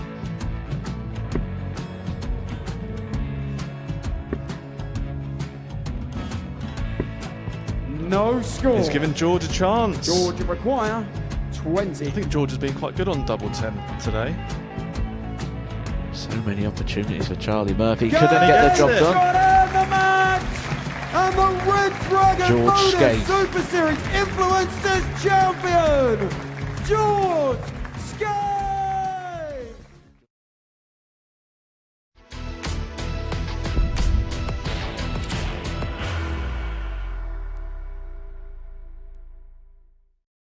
Welcome back to the Modus Super Series, where we have Steve Beaton alongside us in the studio. He's won 4 games out of 5 on this Tuesday here at the Live Lounge in Portsmouth. And following defeat in your first game, you must be really pleased with the way things ended up. Well, yeah, funny as it sounds, I come in thinking positive today. And I seen Leonard, he struggled to start yesterday. And I was hoping he was going to struggle to start again today, but he obviously didn't. So, yeah, I was 1-0 down, and to get the last four out of 5 is good, very good. What do you think the biggest difference has been from yesterday to today for yourself?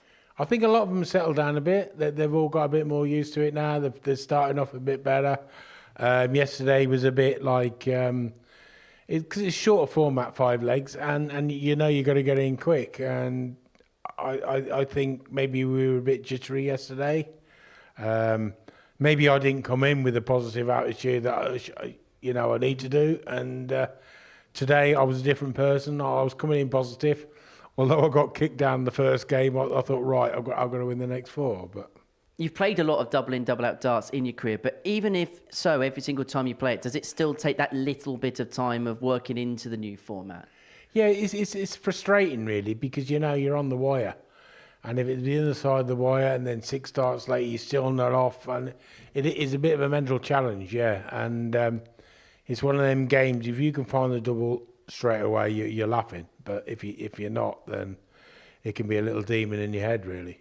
Well, we're going to see Leonard in action against Robert Thornton in a couple of moments' time. Depending on that result, depends on the margin that you're going to be behind him overnight. But you must feel really optimistic now going into tomorrow that you've got a chance of winning another Group A here.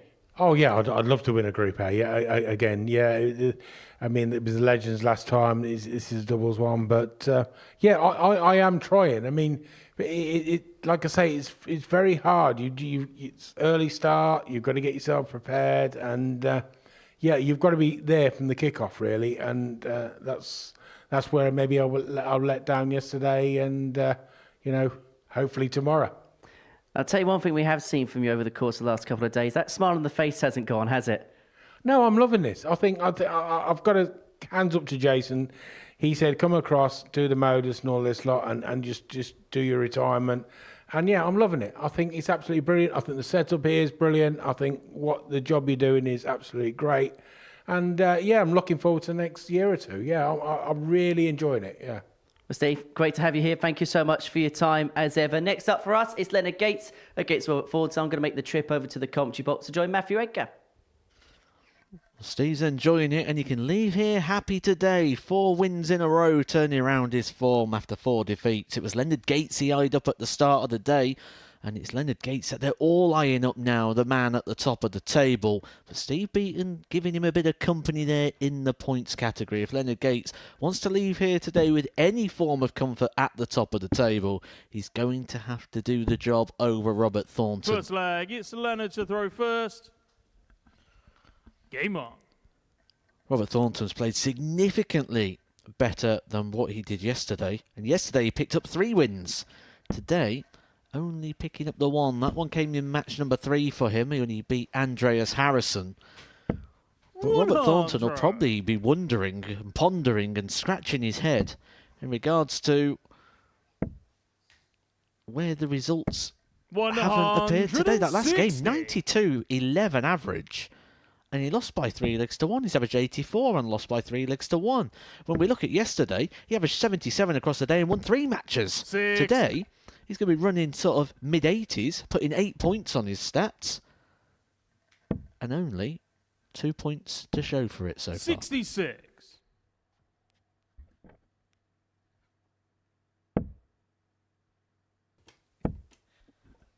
Well, Gates 121. looking to build up a lead going into tomorrow. You're going to have a couple of point advantage if he can, as he makes you win this game. But Steve Beaton talking positively.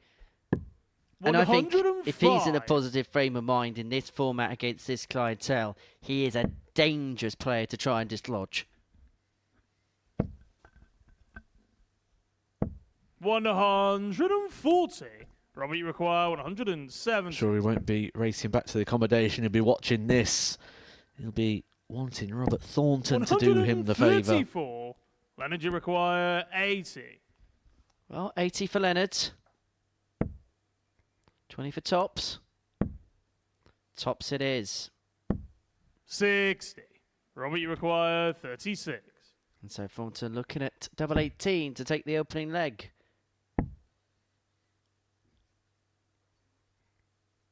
The tricky little switch 27. does not come off for the form. Leonard, you require 20. A real freebie, really, isn't it, for Leonard? Game shot on the Judy first takes leg. it Leonard 1-0 Gates. to the American ace.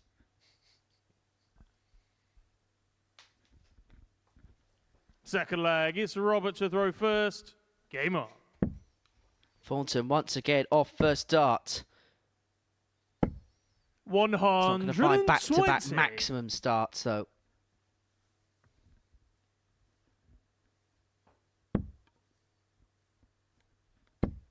Leonard off second dart, just like he was in the previous leg. It's the penultimate match of the day here. 85.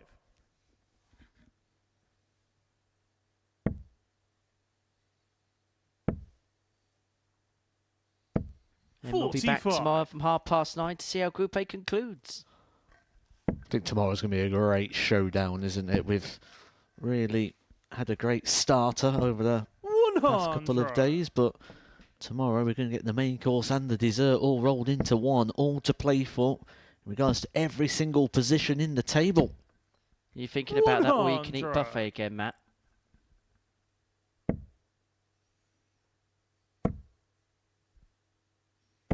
Just having a look at the meeting between Leonard Gates and Steve Beaton tomorrow, and it is the final game of the group.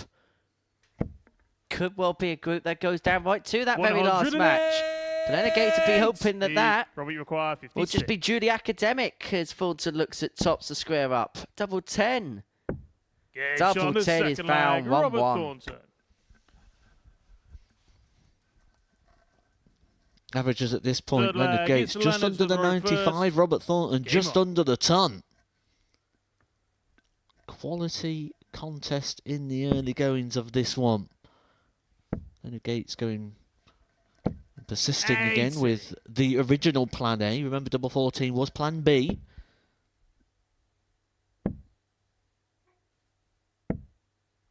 Thornton looks really up for this battle, doesn't he? He mentioned he's got the hunger. He's certainly got the bit between the teeth right now. But he knows that early on today, he put himself in a decent position. 83. But he's let that good position slip here. And if he loses this game, realistically, he's out of the equation. And if anything, he's staring down the prospect of Group C darts as opposed to not playing at all on Thursday and Friday.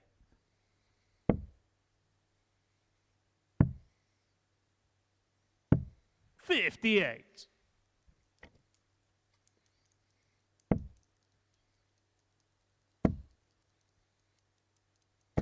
$140. Really stepping it up here at the back end of the day, Robert Thornton, putting in a big push to try and keep himself in contention for that top place. A win here will have him just a couple of points off the top of the table. Ready for quite a grandstand finish. 95.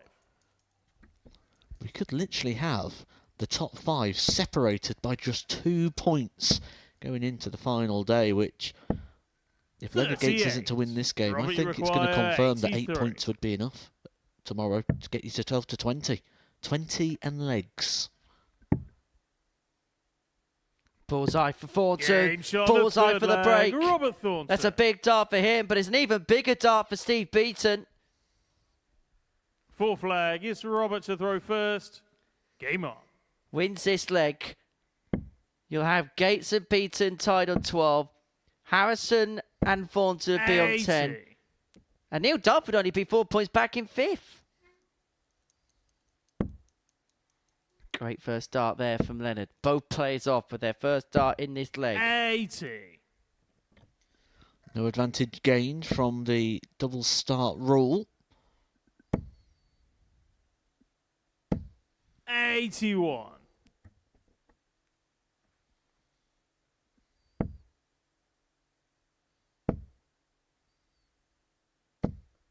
$100.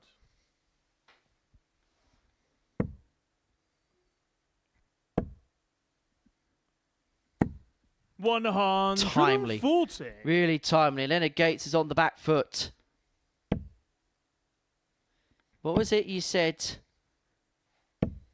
45. Earlier on today, Matt. He won 3 matches at the end of yesterday, won 3 matches at the beginning of today. He lost to Harrison and he lost to Thornton yesterday. He lost to Harrison in game 10 and is now on the cusp of losing to Robert Thornton. It's just exactly the same day potentially here for Leonard Gates. That gets him down to a finish. It's a big ask. Robert Thornton will be expecting. And he gets it. And it means that we have got a tight run race for this Group A. Leonard Gates and Steve Beaton will begin Wednesday both on 12 points. Harrison and Thornton just a couple back on 10. And have a look at that. It's 101.44. The average from Robert Thornton. That marginally better than the 101.39 which Leonard Gates got yesterday against Simon Whitlock. A superb performance from the Fawn, crowning off his day. coming up after the break. Our final game of the day sees Neil Duff and Simon Whitlock head toe-to-toe on this tungsten hockey.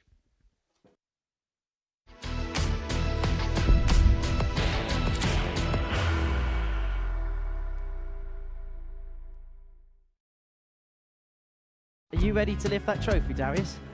Yeah. Let's do it then.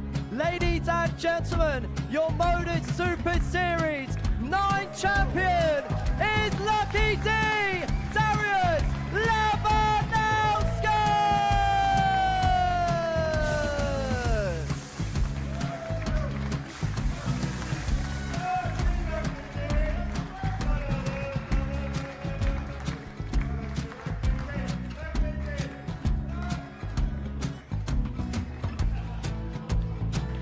Well, what a wonderful night of darts we have seen, and we are ready. Our champion is ready, and it's trophy. So receive the trophy. £25,000.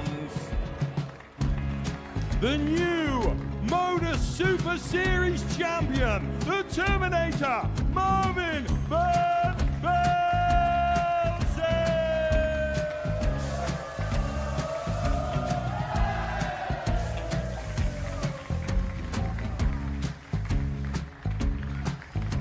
And one more time, the 8th Modus Super Series champion, the Terminator, Marvin Van Velzen.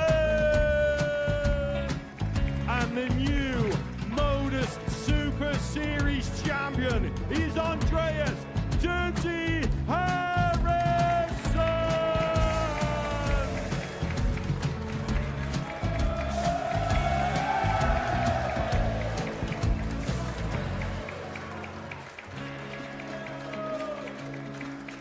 And one more time, the 7th Modus Super Series champion.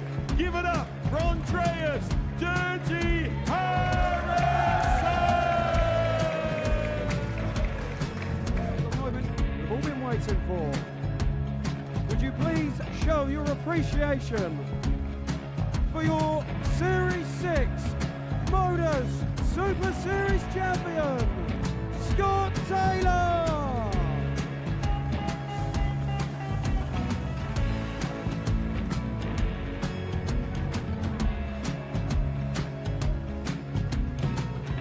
One more time, your new Modus Super Series champion. He is Chucky. He is Jim McEwen.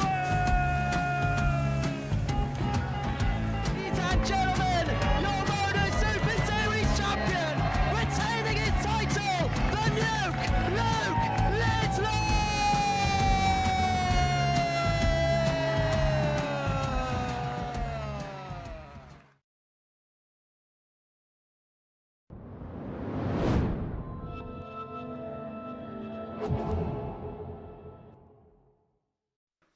Welcome back to the Modus Super Series on Pluto TV, where big time darts comes to your screen in December as the ADC Global Championship makes its return.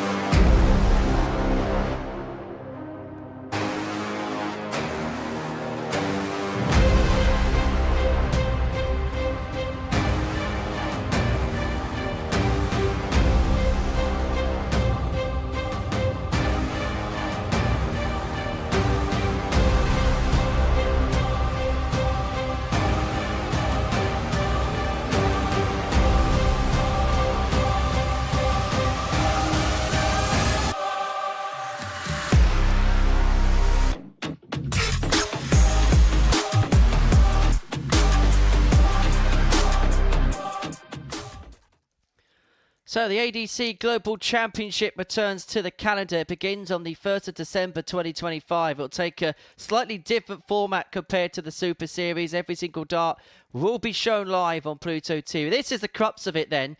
And this is what will happen. £150,000 is up for offer, including, have a look at that, £60,000 to the winner. 56 players will be in action over the 3-week-long tournament, which will see stars of ADC UK, ADC Europe, WADC, as well as ADC Oceania. We'll have African qualifiers, and Pete's, of course, looking to defend that title, and qualifiers from North America as well. It will be played in a pool stage format, a little bit like the old Championship League, and that will start on the 1st of December. So the ADC Global Championship will be back, and Simon Whitlock may well be playing in that particular tournament.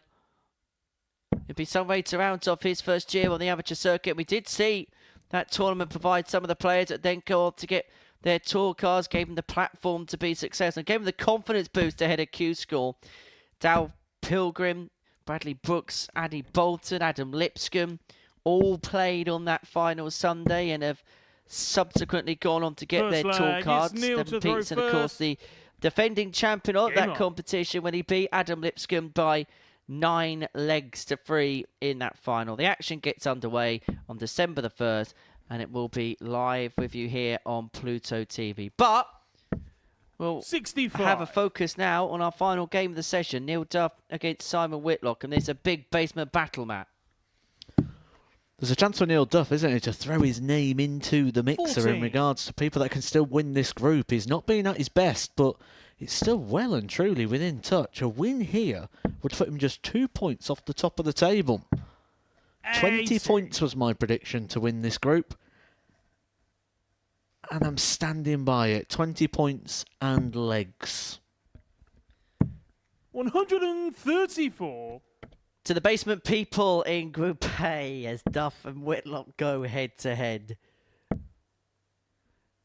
If Duff wins this, I think we'll have the most open Group A we've ever seen going into the last day. 5 players all within a couple of points of one another.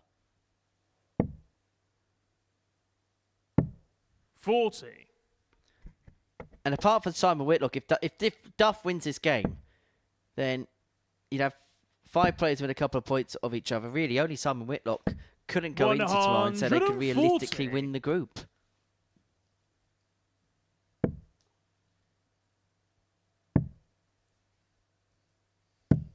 $58. Now you require 116. Job 19. Tops or 116. 96. Has got time. We can see he's feeling good. You can see he wants to get things wrapped up very quick here. Plenty of time on his side, though. Another 6 darts if he needs them. Now you require 20. Game shot on the first leg. Neil Duff. Doesn't. No problems. No dramas. Comfortable. Hold a throw. Yeah, Simon. Second leg. In fact, they both got off at a similar time. They both got off in their first visit that previous leg, but Whitlock was struggling to find any kind of score. 72.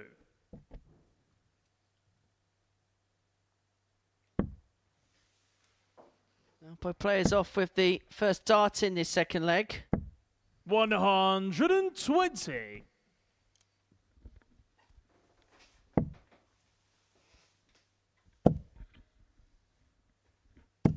140.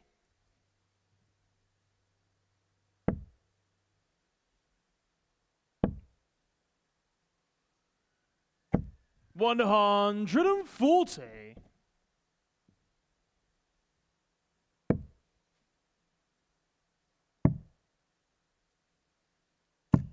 96. Duff here averaging, I know it's still early days, but this could well be the midway point of the match, midway through leg 2. But just underneath the ton mark. 81. We just saw the 100 average broken again, haven't we? We didn't really expect to see it this week. Yes, we've got the quality that can produce it, but with this double start in this short format, a couple of bad darts and that's it. The 100 average can't be broken, and we've seen it twice now. Once on day 1, once on day number 2. And that big visit there for Simon Whitlock means he'll come back. 40. 3 Simon, darts in hand 22. for a level game after just 12 darts thrown. Game shot on the second leg. Double Simon 11 found into the bottom corner, level at 1 apiece. Contrast of legs Third that leg, from the it's Wizard. Neil to throw first. Game on.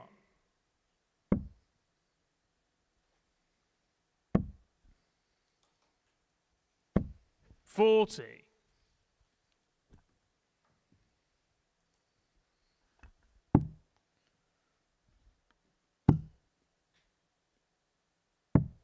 51.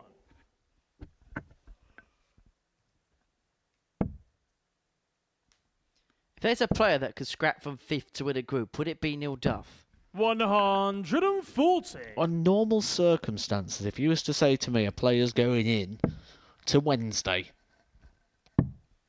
in 5th position, I would look at you and say, 86. no chances that player going to win that group.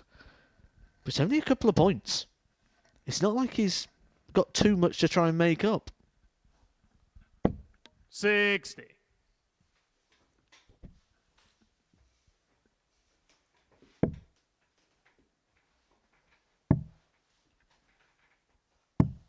$96.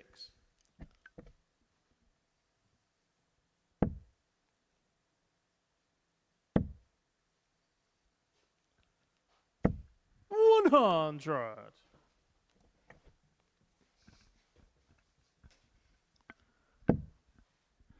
Common theme, common trend though at the moment, isn't it? Player throws first. It's a bit of comfort. 121. Now you require 161. 161 was on offer, but not now for Neil Duff. And so Whitlock will come back looking at 147 to get the break and lead 2-1. He's going to have to take Simon, it you because require just left himself in 147. double 18. But if anybody can provide the finishing touches on a big finish, it would be Simon Whitlock, but not this time. 93. Neil, you require 36. So 2 18s to re-establish the lead. No score. And because he hasn't found it, Simon, you require Whitlock is back for 54. a break chance. What could be a bit of a steal.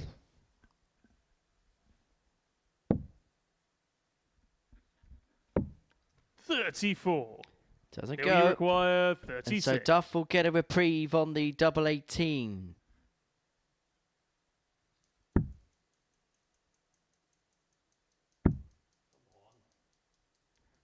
Frustration etched on the face of score. Neil Duff. A shake Simon, of the you head because he require knows 20. he should have had this leg done and dusted, but now Whitlock will come back for free in hand. Well, it's great grouping. The problem Yeah, was it was John, so the far third away leg, from the Simon double. Whitlock. Simon Whitlock will say thank you very much, Neil Duff. A breaker throw. And a chance for flag, Simon it's Whitlock to get Simon to himself throw off the first. bottom of the table. Game on. Moving Neil Duff, a serial winner here at the Super Series, to end day 2, bottom of the table.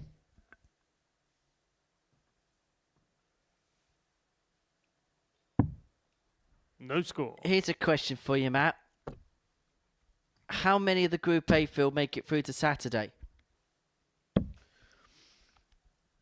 If I didn't know who was coming in at No the back end of the week, I'd say the maximum possible.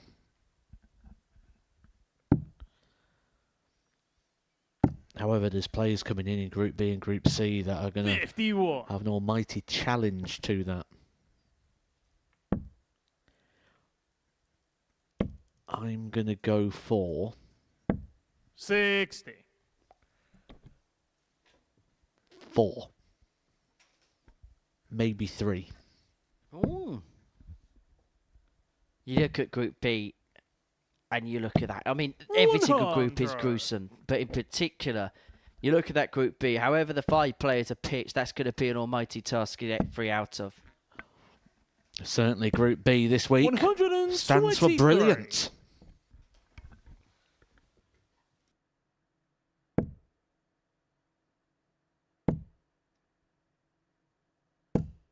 $24.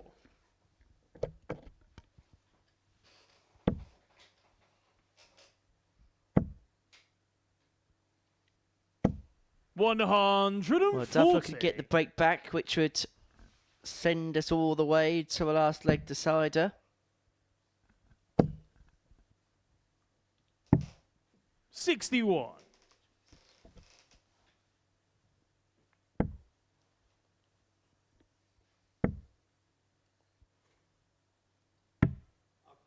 28.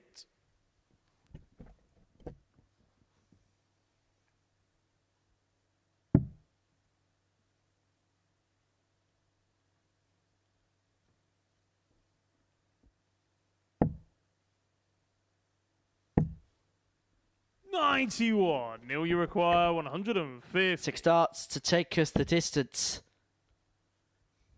He should have been darts to 1-0 Duff the game. 134. But he's atoned for the error of the previous leg quite well here, and he's going to get 3 more to take us all the way. What you just said there will be exactly what will be going through his mind, that this should be match darts. He should be there already. 84. Neil, you require 16. So 88 for Duff.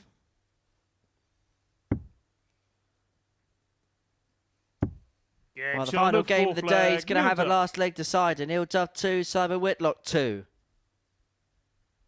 5th and final leg. It's Neil to throw first. Game on. Duff wins this, he's on 10. Duff's in play. Whitlock wins this, he thinks it will be a 4-horse race as opposed to a 5-horse. Oh, what a way to start that is Neil Duff. When he's clawing it back, he had a threat of being relegated to the bottom of the table. Neither player wants to be there. Quality start from both, but Neil Duff, the advantage of throw and 50 points on the scoreboard. 55.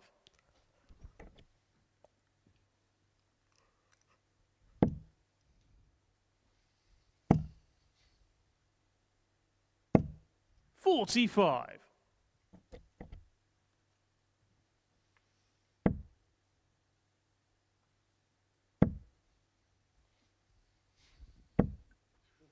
60.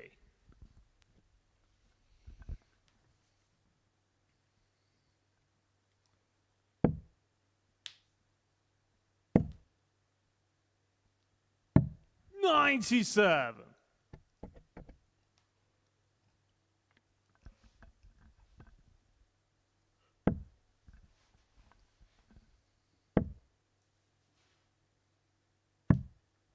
43.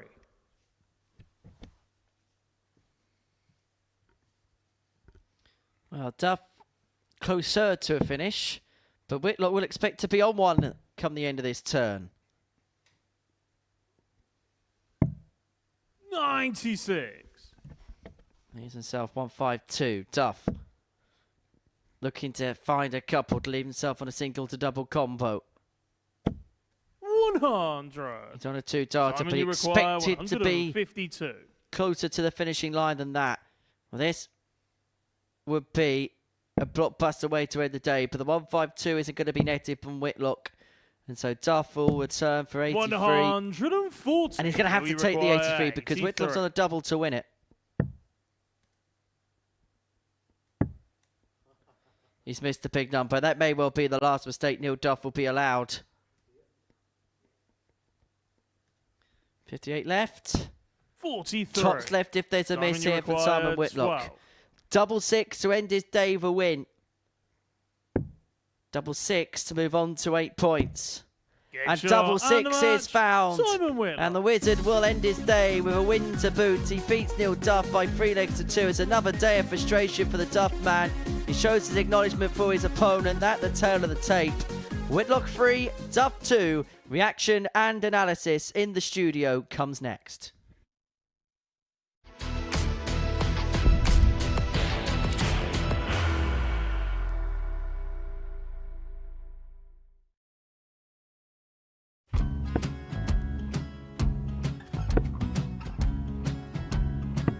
$54. Charlie McGuire, 164.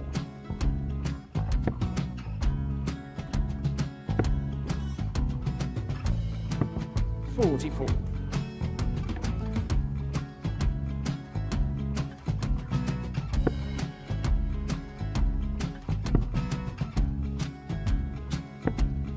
$32. Charlie required 120. Well, 120. He's got a fair, at least 2 handfuls at this. Just needs to stay 60. there. That's a good shot. Halves his score. Leaves himself on a 2-darter.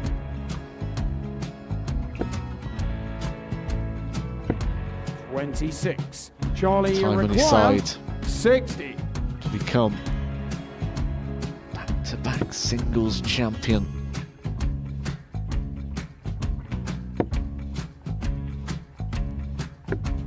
Definitely a couple of nerves in those last two darts, but he'll be coming back. It's a moment he's been in before this situation. Standing at the back of the stage, Charlie approaching the require hockey with a 20. chance to win the title.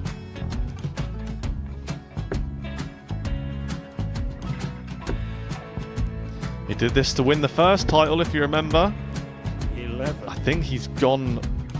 Georgia I think require he's gone to 118. bust it, maybe. The first title he won, he wanted 20. He went 6-7-7 to win it. He had a chance to replicate it again. Yeah, I get the feeling that was for a bust, and 39. on that situation there, George Scaife wasn't even 9. able to take it out going to the 18s on that switch. Yeah, I think he just panicked a bit, but he's done well to get that big one. Sometimes can be the hardest part. Georgia requires This is it. 79. It's got to be 19s. It's got to be 19s for this shot. Big 20 and a double. He's got the first one. He's going to get a match dart here.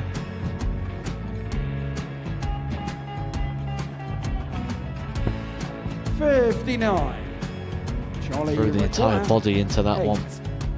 Just didn't want to let go of the dart.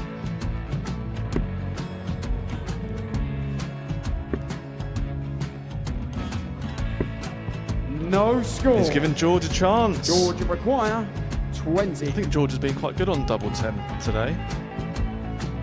So many opportunities for Charlie Murphy. Couldn't get the job done. And the match! And the Red Dragon George Modus Scaife. Super Series Influencers Champion, George Scaife!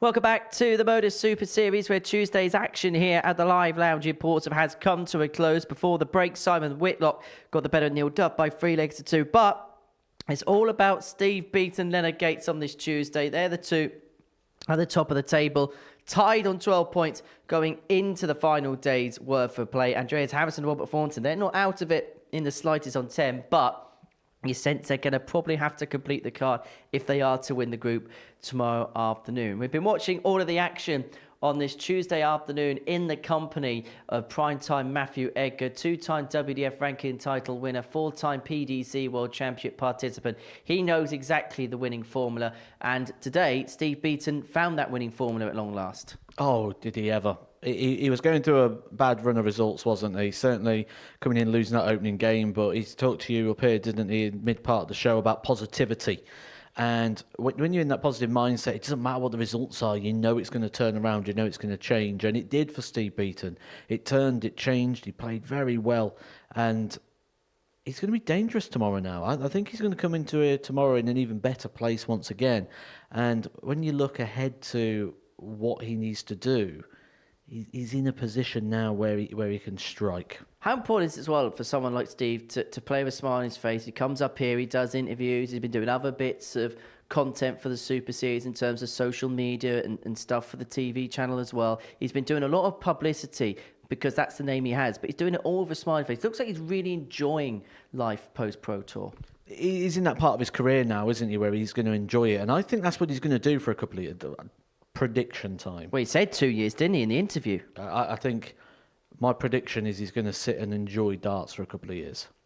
He's going to play the seniors. He's going to play the Super Series. He's going to experience what this is like. And then after a couple of years of doing it, I think he's going to have another bash at the Pro Tour. I think he's going to go Q School. I don't think he's going to make a decision on whether he doesn't get through Q School, that's it. He's not going to play any more competitive darts and stick to the exhibitions. Or if he does get through, I think he has one more roll of the dice on the tour. I'm adamant of it. The more I see of him, the more I think that this is like him gaining an experience of something new. Because there's not much Steve Beaton hasn't experienced in the world of darts. And sometimes, how important is it to do something a bit different? Because as much as you may enjoy it, it's like anything in life, whether it be a job, whether it be a hobby, if you do something constantly over so many years, I can imagine it can become a little bit rigorous, where sometimes if you step into something else that's just a little bit different, I suppose you have that freshly veiled enthusiasm for it. Especially with the Pro Tour, because the Pro Tour traditionally doesn't play in many venues. Wigan, Barnsley, although that's now gone off the calendar, Leicester, Milton Keynes. That tends to be where you are in regards to the UK. Now, when you look at those events, all you ever do is you just to the same place, to the same place, to the same place. It can get very routine. And certainly I noticed this last year going out on the WDS circuit. I didn't realise how much darts there was available. I'm playing darts in Spain, in Belgium, in these great locations. And seeing these amazing countries and travelling, and it's like, you're so restricted to certain places and just going to the same places and doing the same thing, becoming routine, that you can just get in a bit of a mould. He's breaking that mould and that pattern here. In terms of Leonard Gates, you mentioned it in commentary. It's just pretty much the same day again, isn't it? Exactly the same day. Yeah, it was the question you asked at the end of yesterday. You said, how do I see day 2 going? I said exactly the same for Leonard Gates. I was absolutely spot on. He's lost the same games he lost yesterday. He's won the same games he won. That being said, he's won 3 games a day, which puts him on 12 points, puts him in competition, puts him up towards the top end of the table. Again, if you win 3 games a day, normally we say it's not enough. It could be enough this week. Let's have a look at the table. I want to get your assessment on the rest of the field. Andreas on 10, Robert on 10. They're still in it, but they're going to need big days tomorrow, don't they? They do, but Steve Beaton's a classic example. At the end of game 1, he was 2 points on the bottom of the table. Now look at him, he's joint top. This can turn around very, very quick. And that's because everyone's beating each other. If you can put a string of results together, you can leapfrog this table very, very quickly. And Steve Beaton will be an inspiration today to everybody to just how quick it can turn around, because we was looking potential of Steve Beaton in Group C at one point. Not now. Be very interesting to see how tomorrow plays out, and then how the rest of the week plays out. It's been a really fun week. It's been a really fun day. Really enjoyed your company. Thank you so much, Matt, and we shall do it again tomorrow morning. I hope you're looking forward to it. Yeah, looking forward to the whole week, yeah. Right, I shall see you tomorrow. Hopefully we shall see you tomorrow, and we'll work on those orchestrated links at the end. This is what's coming up on Pluto TV. Luke Humphreys is at the Live Lounge next. He's going to be taking on various challenges. He's going to be having a chat with Chris Murphy about his career, his life, his times. That's coming up in a few moments' time. Plenty coming up across the Super Series Pluto TV channel. Remember, it's available 24 hours a day, 7 days a week. Plenty coming up there. We're going to resume the live darts tomorrow from 9:30 a.m. here on Pluto TV to see how Group A is going to come to a close. It's Leonard Gates and Steve Beaton, who are both locked on 12 points respectively, gunning for glory come the end of play. But he does have, well, both players have a chasing pack in behind them. A couple of players on 10 points and then a couple of players on 8. It's going to be a thrilling conclusion to Group A, and then of course we'll have C and B later on in the week. But that is it for us here from the Live Lounge Report, so thank you so much for your company. As far as today is concerned, Gates has kept his golden streak going, but Steve Beaton is running him close. We shall see you tomorrow morning. Take care. Bye for now. What a finish! What a man! The drum roll finishes, and the target is And it comes on finals night, and it's a knockout. Andreas Dirty